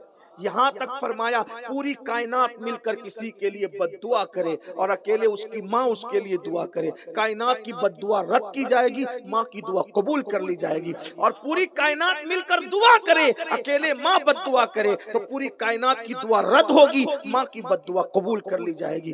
بہت سارے لوگوں کی ولایت چھن گئی. آپ نے کہا تھا 5 منٹ، 2-3 منٹ بچے تو ایک واقعہ سن لیں. کچھ لڑکے لوگ کیا کہتے ہیں، میرے ابا تو شراب پیتے ہیں، میری اماں نماز نہیں پڑھتی ہے، پھر بھی ہم فرما برداری کریں. سنو، باپ کی تعظیم نیک ہونے کی وجہ سے نہیں ہے، نمازی ہونے کی وجہ سے نہیں ہے. باپ کی تعظیم صرف باپ ہونے کی وجہ سے، ماں کی تعظیم صرف ماں ہونے کی وجہ سے. بلکہ اللہ نہ کرے، اللہ نہ کرے، اللہ نہ کرے، معاذ اللہ، اگر ماں باپ کافر بھی ہوں تو اسلام کہتا ہے ان کے ساتھ اس نے سلوک کیا جائے گا، ان کی خدمت کی جائے گی. آپ کیا بات کرتے ہیں، بہانہ کرتے ہو. اور یاد رکھنا، مسجدیں بنا لو، مدرسے بنا لو، کس پہ بھی خرچہ کر لو، آپ کو وہ ثواب نہیں ملتا جو ماں باپ پہ خرچہ کرنے کو ملتا ہے. اور قیامت کی نشانیوں میں سے نشانی ہے، آقا فرماتے ہیں دوستوں پہ خرچہ کریں گے، ماں باپ پہ خرچ کرنے کو بوجھ سمجھیں گے. پارٹی کرنے جاتے ہیں نا، پکنک کرنے، ہر دوست نکالتا ہے جیب میں ہاتھ ڈال کے، کوئی پیسہ نکالتا ہے، کوئی کارڈ نکالتا ہے پے کرنے کے لیے، میں دوں گا میں دوں گا. اور باپ بیمار پڑتا ہے اور ماں بیمار پڑتی ہے، بھائی لڑتے ہیں، تو بل دے گا اور تو دے. دوستوں کے لیے میں دوں گا اور ماں باپ کے لیے تو دے. تیری مانی ہے، تیری مانی یہ ہے.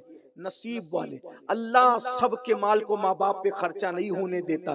جس کے مال کو اللہ پسند کر لیتا ہے اسی مال کو اللہ ماں باپ پہ خرچ کرنے کی توفیق عطا کرتا ہے. ورنہ سن لو، ماں باپ کے مرنے کے بعد جو ماں باپ پہ خرچہ نہیں کرتے، کسی کا مال جیلوں میں جاتا ہے، کسی کا مال رشوتوں میں جاتا ہے، کسی کا مال زنا کے اڈوں پہ جاتا ہے، کسی کا مال شراب کے اڈوں پہ جاتا ہے. لیکن جو مال ماں باپ پہ خرچ ہو کر اللہ کو راضی کر لیتا ہے، پھر اس کا مال نہ کبھی زنا کے اڈے پہ جاتا ہے، نہ کبھی شراب کے اڈے پہ جاتا ہے، نہ کبھی ضائع ہوتا ہے. اگر اپنے مال کو ضائع ہونے سے بچانا ہے، ماں باپ پہلے نمبر پہ ماں باپ ہے، ماں باپ پہ خرچ کرو. ماں باپ پہ خرچ کرنے میں جتنا ثواب ہے کسی پہ خرچ کرنے میں. لیکن بڑی معذرت کے ہم سب جگہ خرچہ کرتے، ماں باپ پہ.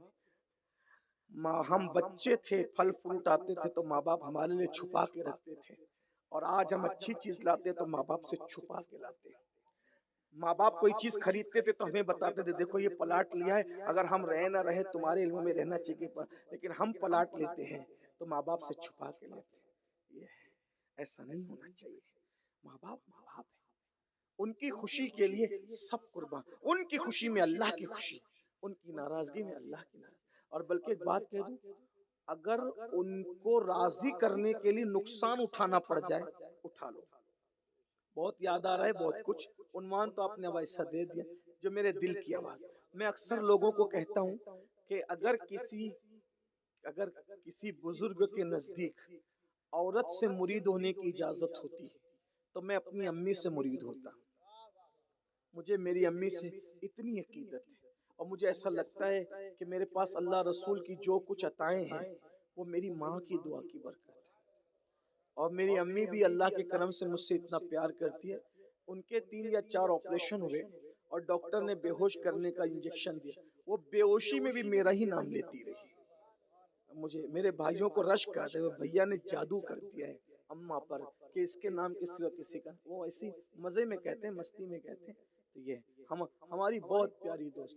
ہم اپنی آپ کو میں بتاؤں کہ اللہ کی توفیق ہے ہماری کوئی حیثیت. اگر میں گھر رہوں تو میں صبح پہلے پانی چائے کچھ نہیں, پہلے ماں کی زیارت کریں گے, اس کے بعد پانی پئیں. اور رمضان شریف میں بھی افطار بعد میں ہوگی, پہلے امی کی زیارت, نیچے اتر کے امی کی. یہ بہت بڑی چیز ہے, میں آپ کو بتا نہیں سکتا اس کی استغفر اللہ, اللہ نیتوں کو جانتا ہے. میں کوئی بڑائی کی بات اپنی نہیں کر رہا ہوں, اور مجھے یقین ہے میرے محبوب نے فرمایا ماں کی دعا قبول ہے تو قبول ہے. ہم ماں کو نہیں دیکھ رہے, ہم اپنے محبوب کو دیکھ رہے ہیں. زمانہ کچھ کر لے آ جائے, کوئی زمانہ کچھ کر لے, لیکن دعا کرنے والے ہاتھ جب تک موجود ہیں انشاءاللہ کوئی کچھ نہیں کر سکتا, کیونکہ محبوب نے گارنٹی. آپ سے بھی کہتا ہوں اپنے ماں باپ کے, تمہاری جنت تمہارے گھر میں کہاں ڈھونڈ رہے ہو. بات مجھے یاد آ گئی ہے, اس کو یہ روایت جو پڑھ رہا ہوں اس کو امام حمیدی نے بیان کیا. حمیدی بخاری مسلم کا راوی ہے, انہوں نے بیان کیا. اب سن لیں, بات آئیے. بہت اچھا عنوان آپ نے دیا ہے, میں اس پہ گھنٹوں بولتا ہوں. لیکن چونکہ اب شادی کا عنوان تھا, سید بادشاہ نے جو اشارے دیے تھے کچھ میں نے اپنی طرف سے کچھ کہہ دیا, لیکن اب پبلک کی طرف سے ڈیمانڈ آئی ہے. ماں باپ کی خوشی کے لیے اگر نقصان اٹھانا اٹھا لو, انشاءاللہ نقصان نہیں ہوگا. ایک بہت بڑا نام ہے امام قشیری کا, امام قشیری, بہت بڑا امام کو, جن کی کتاب ہے رسالہ القشیریہ, رسالہ القشیریہ. اس رسالے کے بارے میں صوفیہ کے اقوال ہیں. اگر یہ رسالہ گھر میں ہوگا تو انشاءاللہ گھر میں آگ نہیں لگے گی. جس گھر میں رسالہ ہوگا چوری نہیں ہوگی اس کے اندر. رسالہ قشیریہ کے مصنف آپ علماء سے پوچھ لیں, ان کو بابا فرید, محبوب الہی اور بابا قطب غریب نواز ان کی کتاب پڑھتے تھے, رسالہ قشیریہ. یہ بہت پرانا اولین تصوف کی کتب میں ہے. داتا صاحب نے ان کو کہا استاد ابو القاسم القشیری. صوفیہ ان کو نام لیتے ہیں تو استاد کہہ کے لیتے ہیں, استاد ابو القاسم القشیری. تقریباً 2200 کتابوں کا مصنف ہے یہ صوفی, 2200 کتاب. لیکن ایک بات بتاؤں, پڑھا کسی مدرسے میں نہیں. یہ بات پڑھا کسی مدرسے میں نہیں ہے, اور 2200 کتابوں کا کم و بیش مصنف ہے. وجہ کیسے بنے یہ عالم, عالم بنے لیکن بغیر مدرسے میں گئے بنے. کیسے بنے سنیں. اس دور میں ایسے گلی کوچوں میں مدرسے نہیں تھے, محلے نہیں. یہ اللہ کا احسان ہے, بہت ترقی یافتہ دور میں اللہ نے ہمیں پیدا کیا. اب تو علم حاصل کرنا ہے تو چلے جاؤ فیضان سادات میں, چلے جاؤ نوریہ میں, چلے جاؤ, ادھر بہت سے مدرسے ہیں ماشاءاللہ الحمدللہ. لوگ مدرسوں کو بوجھ سمجھتے نہیں. العلم حیات الاسلام و عماد الدین. علم اسلام کی زندگی ہے اور دین کا ستون ہے. یہ علماء کی قدر کرو, مدرسوں کی قدر کرو. ارے یہ لوگ زکوٰۃ لیتے ہیں یار بھائیو, جس دن یہ زکوٰۃ نہ لیں, ہماری زکوٰتیں بھی صحیح طور پہ ادا نہ ہو. ان کا احسان ہے کہ زکوٰۃ لے کے صحیح جگہ لگاتے ہیں. اب کچھ لوگوں کی نہیں لگتی, کچھ لوگ اڑا جاتے ہیں, ان کی ہم تائید نہیں کرتے. لیکن جن کی اڑ جاتی ہے نا, تو وہ بھی اڑی ہوئی رقم ہوتی ہے تو اڑتی ہے. یہاں مجھے ایک اجازت دے دے تو بہت بات کر دیں. محبوب الہی کا ایک مرید تھا, اور اس دور میں لوگ پیر سے بہت محبت ہے. محبوب الہی جیسا پیر, کہا سرکار زکوٰۃ دینی ہے, سرکار زکوٰۃ دینی ہے, اپنی زکوٰۃ آپ کے ہاتھ سے دوں گا تو, سید کے ہاتھ سے دوں گا تو پیر کے ہاتھ سے قبول ہوگی. مرشد نے لیا بھی نہیں ہاتھ میں. سید بادشاہ محبوب الہی جیسا بے نیاز پیر, بادشاہ ملنا چاہتا تھا تو کہا آنا نہیں ملنے. خانقاہ کے 2 دروازے بنائے, ایک دروازے سے تو آئے گا, دوسرے دروازے سے میں چلا جاؤں گا. میں تجھ سے کیوں ملوں؟ کہتا تھا مل تو لیں. کہا مجھے تیرے دربار میں اس لیے نہیں آتا کہ بادشاہوں کے دربار میں آنے کے آداب نہیں معلوم, اور اپنی خانقاہ میں اس لیے نہیں بلاتا کہ بادشاہوں کی خدمت کے آداب نہیں معلوم. ایک دن میت ہوگی, دوست کے یہاں چلے گئے تو بادشاہ آیا, دوست کی میت میں تو آئیں گے نا. تو جیسی بادشاہ کو دیکھا پیر پھیلا کے بیٹھ گئے. اتنے بڑے ولی ہو، چمچوں نے کہا اتنے بڑے ولی ہو، بادشاہ کے سامنے پیر پھیلاتے ہو؟ مسکرا کے کہتے یہی تو ہے، جہاں ہاتھ پھیلتے وہاں پیر نہیں پھیلتے، اور جہاں پیر پھیلتے وہاں ہاتھ نہیں پھیلتے۔ مسجد میں ہاتھ پھیلاتا ہے محمد احمد، اس لیے پیر نہیں پھیلاتا، اور بادشاہ کے سامنے کبھی ہاتھ نہیں پھیلائے، اس لیے پیر پھیلا کے بتا رہا ہوں یہاں ہاتھ نہیں پھیلتے۔ ایسا باغیرت پیر، ایسا باغیرت پیر۔ ہمیں تو کارپوریٹر بلا لے تو اچھلتے ہیں بلایا ہے، ایم ایل اے بلا لے تو اور زیادہ فارم میں رہتے ہیں۔ بھائیو اللہ 5 وقت تو بلا رہے، اس کی خوشی نہیں ہے کارپوریٹر اور ایم ایل اے کے بلائیں۔ یہ قوم کا حال، یہ سوچ کی دیوالیہ پن ہے۔ ہم سے بڑا وی آئی پی کون ہوگا؟ ہمیں روزانہ 5 بار اللہ اپنے گھر بلاتا ہے، آؤ نا۔ دوسروں نے کسی نے M P M L A نے شادی کاٹ دیا تو اچھلتے پھرتے ہو؟ ہم سے بڑا وی آئی پی کا آؤ ذرا اس کے گھر آؤ، پھر دیکھو کتنے وی آئی پی مہمان ہو۔ جو جہاں جاتا ہے جس کے گھر جاتا ہے اس کا مہمان ہوتا ہے۔ جو قوم روزانہ 5 بار اللہ کی مہمان بنے اس قوم کو کمی کیا ہو؟ مہمان بن کے تو دیکھو۔ لوگ کہتے ہیں یہ مولوی لوگ صرف مہینے کا 5,000 6,000 کماتے ہیں، اتنے وقت میں رہتے کیسے؟ میں نے کہا اللہ کا مہمان بن کے دیکھ، آمدنی کم ہوگی لیکن برکت تم سے زیادہ ہے، دیکھ لو، آنکھوں سے مشاہدہ کر لو۔ ہاں آپ پوری زندگی میں کبھی شیروانی سلانے کا سوچتے ہیں، علماء کے پاس اتنی ہے کہ گنتے گنتے تھک جاؤ۔ ہاں اس کا خیال رکھنا، یہ اللہ کے مہمان بننے کی برکت ہے۔ آپ بھی بنو، عنوان چھٹتے جاتے ہیں۔ میں بے عرض کر رہا تھا محبوب الہی سرکار سے زکوٰۃ کا جو پہلے نظر آئے بیٹا اس کو دے دے، تو دیکھا محبوب الہی کے دوسرے مرید غریب تھے بڑے متقی، دے دیا تو دوسرے کے منہ میں پانی آیا، اس کی اتنی اچھی جگہ گئی میری بھی، تو اس نے بھی لایا، دیکھا دیکھی حضرت میری بھی جا، جو خانقاہ کے پہلے نظر ہے اس کو وہی کہا جو اس کو کہا تھا۔ اب دیکھا تو ایک شراب میں ڈولتا ڈالتا آ رہا تھا، مرشد کا حکم تھا دینا پڑا، لیکن منہ اتار کے آگا کیوں منہ اترا ہوا ہے؟ اور اس کی اتنی اچھی جگہ گئی، اور میری شرابی ہو گیا، وہ پتہ نہیں کیسے نشہ کرے گا۔ بیٹا ہمارا قصور نہیں ہے، جیسا کمایا تھا ویسی جگہ گیا ہے۔ اچھے سے کماؤ گے تو مفتی سید صابر کے ہاتھ میں آئے گی، ورنہ پھر ایسے بھی لوگ ہیں نا، راہ مال ہے راہ مار پھرتے ہیں۔ اس کا بھی اللہ تعالیٰ سب کے حال پہ رہے، ان کا بھی انجام اچھا نہیں ہے جو آپ کی زکاتوں کو اڑا لے جا، اللہ انہیں بھی ہدایت، جو بھی لوگ ہیں اللہ انہیں ہدایت عطا ہو۔ تو امام قشیری کا ذکر چل رہا تھا، بڑے سے بڑا نقصان اٹھا لو، نقصان نہیں ہوگا انشاءاللہ۔ ہاں امام کو تو مدرسے اس دور میں زیادہ نہیں تھے، علم حاصل کرنے کے لیے کوئی بخارا کوئی سمرقند کہاں کہاں جانا پڑتا تھا، وہی پیدل سفر میں مر بھی جاتے تھے اور گم بھی ہو، بہت کچھ مشکلات تھی، بہت مشکل تھی علم کی، ابھی بہت، ابھی تو گھر بیٹھے آن لائن بھی پڑھ رہے ہیں لوگ، لیکن ہمارے استاد ہمارے قائد کہتے ہیں آف لائن اور آن لائن کا فرق یہ ہے، آف لائن کا مطلب ماں کا دودھ اور آن لائن کا مطلب ڈبے کا دودھ۔ جیسے ڈبے کا دودھ غذا پیٹ تو بھر دیتا ہے لیکن وہ چیز پیدا نہیں کرتا، لیکن ماں کا دودھ پیٹ بھی بھرتا ہے اور صفات اور غر بھی پیدا کرتا ہے۔ تو استاد کے پاس بیٹھنے کی اور بیٹھ کے پڑھنے کی بات ہی کچھ الگ ہے۔ بہرحال جو آن لائن پڑھتے رہو، کیسے پڑھو، پڑھو تو صحیح بھیا، پڑھ لو بس، جتنا نہیں سے ہاں تو ہے نا، ہاں نہیں سے ہاں تو ہے، پڑھو لیکن آسان ہو گیا۔ امام قشیری بھی بچے تھے، وہ دوستوں نے کہا ابو القاسم چلو ہم پڑھیں گے، انہوں نے امی پاس آئے، ایک لوتا بیٹے تھے، امی میں پڑھنے جانا چاہتا ہوں۔ ماں نے کہا ٹھیک ہے، اولاد کی خوشی کے لیے ماں ہر غم برداشت، ہاں جاؤ جاؤ پڑھو۔ ادھر دوستوں کے ساتھ بیگ پیک کر کے نکلے جانے کے لیے، ادھر ماں کو گھر خالی ہوا، مصلی ولیت مصلی بچھایا، ہاتھ اٹھایا، اللہ میں نے بیٹے کی خوشی کے لیے تو بھیج دیا ہے، لیکن اس کے بغیر بیوہ عورت کیسے رہ پائے گی، مولا میرا بیٹا مجھے لوٹا دے۔ یہ دعائی کر رہی تھی، ادھر ان کو استنجا کی حاجت ہوئی، امام ابو القاسم دوستوں کا استنجا کر لیں، استنجا کے لیے گئے، کپڑے خراب ہو گئے، کپڑے خراب ہو گئے، سوچا گھر قریب ہے بدل کے آتا ہوں، جیسی کپڑے بدلنے گئے، سفر شروع ہو چکا تھا، کپڑے بدلنے گئے، ماں دعا کری تھی بیٹے کے بغیر رہ نہ سکوں، مولا میرا بیٹا مجھے لوٹا دے۔ بس کہا ماں تیری دعا قبول ہو گئی، تیرا بیٹا واپس آ گیا، ان پڑھ رہوں گا، تیرا دل دکھا کے کہیں نہیں جاؤں، تیرے پاس۔ ماں نے کہا بیٹا تو ان پڑھ نہیں رہے گا، اگر تو نے میرے دل کا خیال رکھا ہے جا، اللہ تجھے اتنا بڑا عالم بنائے گا کہ رہتی دنیا تک تیرے علم کے چرچے رہیں۔ سبحان اللہ، سبحان اللہ۔ اور بغیر مدرسہ گئے اللہ تعالیٰ نے ان کو علم اتنا دیا، 2200 کم و بیش کتاب لکھی۔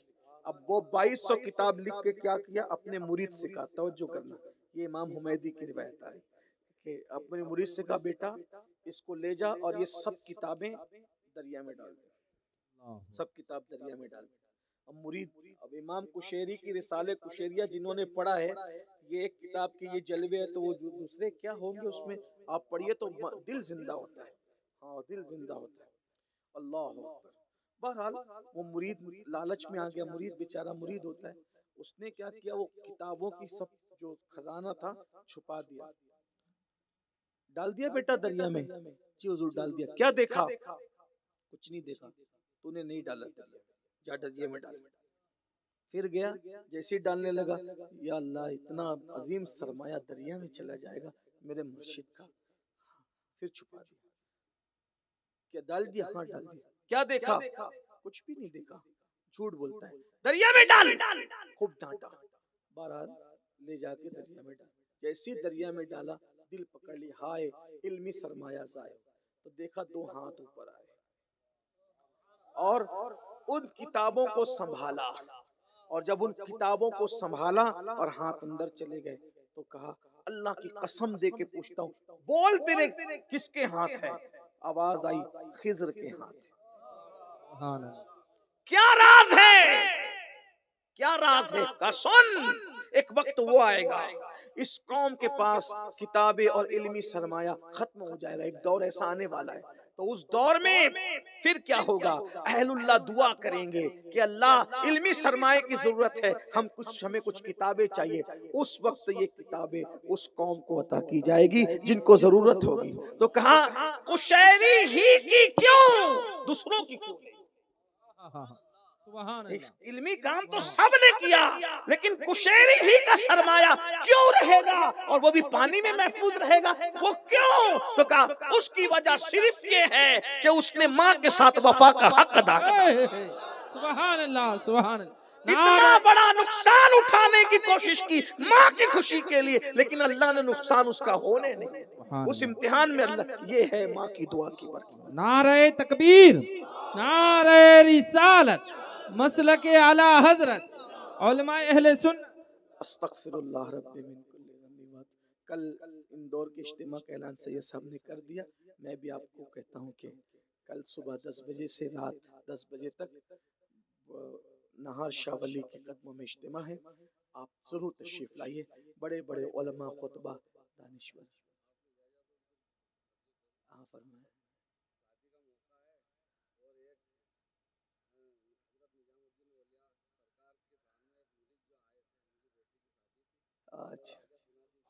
ماشاءاللہ، یہ علماء اور سیدوں کی بات میں کیا کاٹ سکتا ہوں، ایک واقعے کی فرمائش ہے، اس میں اپنی حیثیت شاعر کی ہوتی ہے بھائی، پیار لوگ اتنا کرتے ہیں، جیسے وہ غزل بڑی پسند آئی فلاں مشاعرے میں، وہ پڑھو وہ شاعر صاحب، بھائی کوئی بات، اگر سید بادشاہ خوش ہوتا ہے، ان کے نانا خوش ہوتے تو میں اس پہ عرض کرتا ہوں، سن لے، درود شریف پڑھ، ایک واقعہ سن لے بھائی، پڑھوں کہ نہیں پڑھوں؟ واقعہ پڑھ دوں؟ ہاں، کوئی ضرورت ہو تو الگ بات ہے، درود شریف پڑھے بلند آواز سے، صلی اللہ علیہ نبی وآلہ وسلم۔ ہندوستان میں بہت سی چیزیں ایسی ہیں جس کی مثال نہیں ملتی، انہی بے مثال چیزوں میں ایک ہے امیر خسرو کی مریدی اور محبوب الہی کی پیری۔ بہت کم ایسے مرید ہوئے ہیں جو خسرو کی طرح ہیں، اور محبوب الہی تو پھر محبوب الہی، توری صورت کے بلہاری نجام۔ حضرت امیر خسرو بہت پیار کرتے تھے مرشد سے، اگر کسی کو مرشد سے پیار کرنا سیکھنا ہے خسرو کو دیکھیں۔ ایک مرتبہ مرشد نے ٹوپی ترچھی پہنی، ایک مرتبہ مرشد نے، اگر مرشد کی ٹوپی ترچھی ہو جائے تو مرید پتہ نہیں کیا کیا کہتے ہیں، دوپلی ٹوپی تھی پرانی اور وہ ترچھی تھی، ترچھی ٹوپی والے کو کجکلاہ کہتے ہیں فارسی زبان میں۔ حضرت محبوب الہی نے دیکھا کہ کچھ لوگ کچھ کر رہے ہیں، تو ان کو کچھ کیا کر رہے ہیں وہ نہیں بتاؤں گا، آپ اس کے متحمل نہیں ہو، لیکن کچھ کر رہے ہیں، تو کچھ کرتے دیکھ کر ہنس پڑے۔ ہنسے تو میں خسرو نے پوچھا کیوں ہنسا؟ تو کہنے لگے کہ ہر قوم ملت راہ دینے وہ قبلہ گاہے، ہر قوم ملت راہ دینے وہ قبلہ گاہے، ہر قوم ملت ہے اور ان کا کوئی نہ کوئی جھکنے کی قبلہ ان کا جگہ ہے، کوئی نہ کہیں آدمی عقیدت سے جھکتا ہے۔ تو انہوں نے ترچی ٹوپی پہنی تھی، اس پہ ایک مصرع لگا کر شعر پورا کر دیا، من قبلہ راست کردم برسمت کچ کلا ہے، مگر میں نے تو اپنا قبلہ اس ترچی ٹوپی والے کے ذریعے سے سیدھا کر لیا۔ اور محبوب الہی اتنا پیار کرتے تھے حضرت امیر خسرو سے، کوئی نہیں آ سکتا تھا رات کے وقت، لیکن خسرو آتے تھے اور صبح سے شام تک پورے دلی میں کیا ہوا اس کی رپورٹ پیش کرتے تھے، اور آپ تسبیح لے کر پڑھتے رہتے تھے، پھر حجرے میں چلے جاتے۔ بہت پیار تھا دونوں کے اندر۔ یہ ٹرکیوں نسل تھے خسرو، اسی لیے آپ خسرو نہیں کہتے تھے، کیا کہتے تھے؟ او ترک اللہ، ترک اللہ لقب دیا تھا امیر خسرو کو۔ ایک دن حضرت امیر خسرو جنگ پہ گئے تھے، ادھر جنگ پہ گئے، ایک سید بادشاہ سید زادہ محبوب الہی کے پاس آیا، سرکار میری بیٹی کی شادی، میری بیٹی کی۔ اب امیر حضرت محبوب الہی بہت لٹاتے تھے، اس زمانے میں 200 روپے کا لنگر کا خرچہ تھا منتھلی، آج سے 700 سال پہلے جب لوگ چند سکوں میں حویلیاں بناتے تھے، محبوب الہی اس سے بہت زیادہ، یعنی آج لاکھوں میں لاکھوں روپے آج کے دور کے حساب سے لنگر پہ لٹاتے تھے۔ بادشاہ کو چڑائی مجھ سے ملتے نہیں ہیں، میرے سپاہی ان کے مرید ہیں، نذرانے پیش کرتے ہیں تو لنگر کھلا کھلا کے لوگوں کو اپنا بناتے ہیں۔ تو بادشاہ نے کہا خبردار، یہ لنگر کھلا کے لوگوں کو اپنا بناتے ہیں، اس لیے کوئی سپاہی آج سے نظام الدین سے ملنے نہیں جائے گا، کوئی نذرانہ نہیں دے گا۔ خبر آئی خانقاہ میں، حضرت سپاہیوں کو پابندی لگ گئی، نذرانے پابندی لگ گئی کہ آپ ان سے نذرانہ لے کر کے لنگر بنا کے لوگوں کو اپنا بناتے ہیں۔ محبوب الہی نے مسکرا کے کہا آج سے لنگر کا خرچہ ڈبل کر دو، تاکہ اس کو پتا چل جائے نذرانوں پہ لنگر نہیں کرتا، اللہ کی عطا پہ لنگر کرتا۔ محبوب الہی، محبوب الہی آئے۔ تو بہرحال حضرت امیر خسرو پیار کرتے تھے سید لوگ، ضرورت مند لوگ آتے، خانقاہ اسی کو کہتے ہیں جس میں ضرورت پوری کی جائے۔ نذرانے کا جو سسٹم تھا نا، وہ کیا تھا وہ بتا، پیر جو ہوتا ہے اس کے مرید غریب بھی ہوتے ہیں اور امیر بھی ہوتے ہیں، تو یہ نذرانے کا سسٹم صوفیہ نے اس لیے قائم کیا تھا، مالدار مرید سے لیں گے اور غریب مریدوں کو دے دیں گے، یہ صوفیہ کے نزدیک تھا۔ بہرحال ابھی میں اس پہ کوئی اپنی اوقات نہیں اس پہ ڈسکس کرنا، لیکن ایک کانسیپٹ میں نے پیش کیا ہے، اپنی جو حیثیت ہے، اپنے طالب علم ہے اس نے اپنی حیثیت، اس پہ تبصرہ خانقاہی لوگ ہی کر سکتے ہیں، میں نے کوئی نہیں کرنا، بس ہم نے تو اتنا کرنا ہے کہ نظر پیش کرنا ہے۔ حضرت ہمارے مخدوم صاحب مخدوم اشرف جہانگیر سمنانی ہمارے مرشد کہا کرتے تھے، اللہ والے زمین کے اوپر رہے کہ اندر رہے، جب ان کے پاس جایا کرو تو خالی ہاتھ مت جایا کرو، جو خالی ہاتھ جاتا نہیں خالی ہاتھ واپس آتا نہیں۔ مرشد سے ملو بھی تو خالی ہاتھ مت ملو، اور مزارات میں جاؤ بھی تو خالی ہاتھ، علماء سے ملو بھی تو خالی ہاتھ مت ملو، اور مزارات پہ جاؤ بھی تو خالی، برا ہاتھ لے جاؤ گے، تم اپنی حیثیت کے مطابق دے آؤ گے، اللہ تمہیں اپنی شان کے مطابق عطا کرے، خالی ہاتھ نہیں جانا کہیں۔ ہمارے مرشد مخدوم اشرف نے فرمایا، اور اللہ کا شکر ہے جب سے ہم نے اس پہ عمل شروع کیا ہے اس کی برکت ہم دیکھ رہے ہیں، مخدوم صاحب کی فرمان کی برکت ہے۔ ہاں جہاں بھی مزار پہ بھی جاؤ ایک ہاتھ پھول لے کے جاؤ، عطر لے کے جاؤ، خالی ہاتھ نہیں جانا، خالی ہاتھ واپس بھی نہیں ہوگی۔ بہرحال لوگ آتے تھے اپنی مراد پاتے تھے۔ سید صاحب آئے، حضور میری بیٹی کی شادی ہے، انتظام نہیں ہوا، کیا کروں؟ سرکار محبوب الہی نے فرمایا رکو بابا، انتظام ابھی ہو جائے گا انشاءاللہ۔ صبح سے رکے، شام ہوئی، حضرت نہیں ہوا، کوئی آیا نہیں، نظر پیش نہیں ہوئی، کسی نے نظر نہیں۔ پھر اس کے بعد صبح ہوئی، بابا ہاں ہاں انتظام انشاءاللہ ہو جائے گا۔ پھر تیسرا دن آیا، انتظام نہیں ہوا۔ محبوب الہی نے کیا کیا، اپنے جوتے اٹھایا، سید کو کہا سید صاحب کوئی انتظام نہیں ہوا، یہ جوتے لے کے چلے جاؤ، نہیں خالی نہیں بھیجا، جوتے لے کے چلے جاؤ۔ اب انہوں نے سوچا یہ جوتے ہیں وہ بھی پھٹے ہوئے ہیں، کون کیا کام بنے گا اس سے، بابا لے جاؤ تمہارا کام بنے گا انشاءاللہ۔ اب یہ لے کر چلے۔ اب وہی دکھ ہے، یہ پھٹے ہوئے جوتے، لیکن پھٹے ہوئے تھے مگر محبوب الہی کے، محبوب الہی کے محلے والے بڑے مخالف تھے، بولے یہ فجر نہیں پڑھتے، رات دن سما میں بیٹھے تھے، فجر نہیں پڑھتے محلے والے۔ لیکن جب چند لوگ حج کو گئے تو سیدھا آ کے خانقاہ میں قدم پکڑے، بولے بھائی کیوں قدم پکڑ رہے ہو؟ بڑی مخالفت کرتے تھے. بولے حضرت سمجھ میں آیا, فجر نہیں پڑھتے ہم کہتے ہیں, لیکن ہم نے دیکھا ہر فجر میں آپ مسجد نبی میں پہلی صف میں نظر آئے. سبحان اللہ سبحان اللہ سبحان اللہ. پری صورت کے بلہاری محبوب الہی, محبوب الہی بابا فرید کا جانشین ہے جسے دنیا محبوب الہی کہے. ہمارے آقاؤں کے کیسے آقاؤں کا بندہ ہوں رضا, بول بالے میری سرکاروں. اللہ اکبر. تو جوتے لے کے چلے گئے, لیکن دل میں کھٹکائے کہ میں مرشد نے جوتے پھٹے ہوئے لے کے گئے, رستے میں تھک گئے. وہ امامے میں لپیٹا, تکیہ بھی نہیں تھا, اور سرائے ہوتے تھے اس زمانے, سو گئے. ادھر خسرو آ رہے تھے فتح یاب ہو کر, اور بہت مال غنیمت ہے. کئی جانوروں سے لدا ہوا تھا, کئی جانور لدے ہوئے تھے مال سے, غنیمت میں حصہ ملا تھا. اب اچانک وہاں رکے تو اپنے دوستوں سے کہتے ہیں پیر کی خوشبو آ رہی ہے, پیر کی خوشبو. لوگوں نے کہا چپ رہ تلکلا, جب دیکھو جب پیر پیر پیر, کیا پیر پیر لگائے رہتا ہے. لیکن یاد رکھنا یہ پیر پیر کہاں تک پہنچاتا ہے. کہنے والے نے کہا ہے یا غوث کہتے کہتے ہو جاتے ہیں غوث, خواجگی مل جاتی ہے خواجہ کا دم بھر کے تو دیکھ. یہ سب عقیدتوں کی بات ہے. ہمارے مرشد اجازت کہتے ہیں کہ یقین والے کہاں سے چلے کہاں پہنچے, جو اہل شک ہیں اگر میں مگر میں رہتے ہیں. یقین کرو یقین. دیکھو یہ تو جب دیکھو جب پیر پیر لگائے رہتے ہو اس جنگل میں, کہاں محبوب الہی تمہارا پیر کہاں, خوشبو آ رہی. یہ خوشبو دل زندہ ہو اور ایمان کی ناک سلامت ہو تو پیر کی خوشبو بھی آتی ہے, سیدوں کی خوشبو بھی آتی ہے, ولیوں کی خوشبو بھی آتی ہے. اور اگر ایمان کی ناک میں زکام ہو جائے تو پاس بیٹھے ہوئے سے بھی منہ چڑھا. ایمان کی ناک میں زکام نہیں ہونا چاہیے. میرے امام کو خوشبو آئی کہ نہیں آئی؟ آئی نا. ہاں, یہ ایمان کی ناک سلامت ہے تو سارا معاملہ سلامت. پیر کی خوشبو آ رہی ہے, چھوڑ یار, جب دیکھو جب پیر نہیں. اور خوشبو پہ چلتے ہوئے گئے, خوشبو پہ چلتے ہوئے گئے تو دیکھا ایک بندہ ہے جو امامے میں کچھ جوتیاں لپیٹ کر کے سو. اس کے پاس پہنچے, اٹھایا. وہ خسرو کو جانتے نہیں تھے. ملک الشورى توتی ہند, پہلی مرتبہ 3 زبان میں جس نے ایک شعر لکھا ہندوستان میں سب سے پہلے, اسی کو خسرو کہتے ہیں. زحال مسکین مکن تغافل برائے نینا, بنائے بتیا کتاب ہجرا, ندارہ میں جان للے ہو کاہے لگائے چھتیا. اسی 3 زبان کو سامنے رکھ کر پھر میرے امام نے 4 زبان میں ایک شعر لکھا.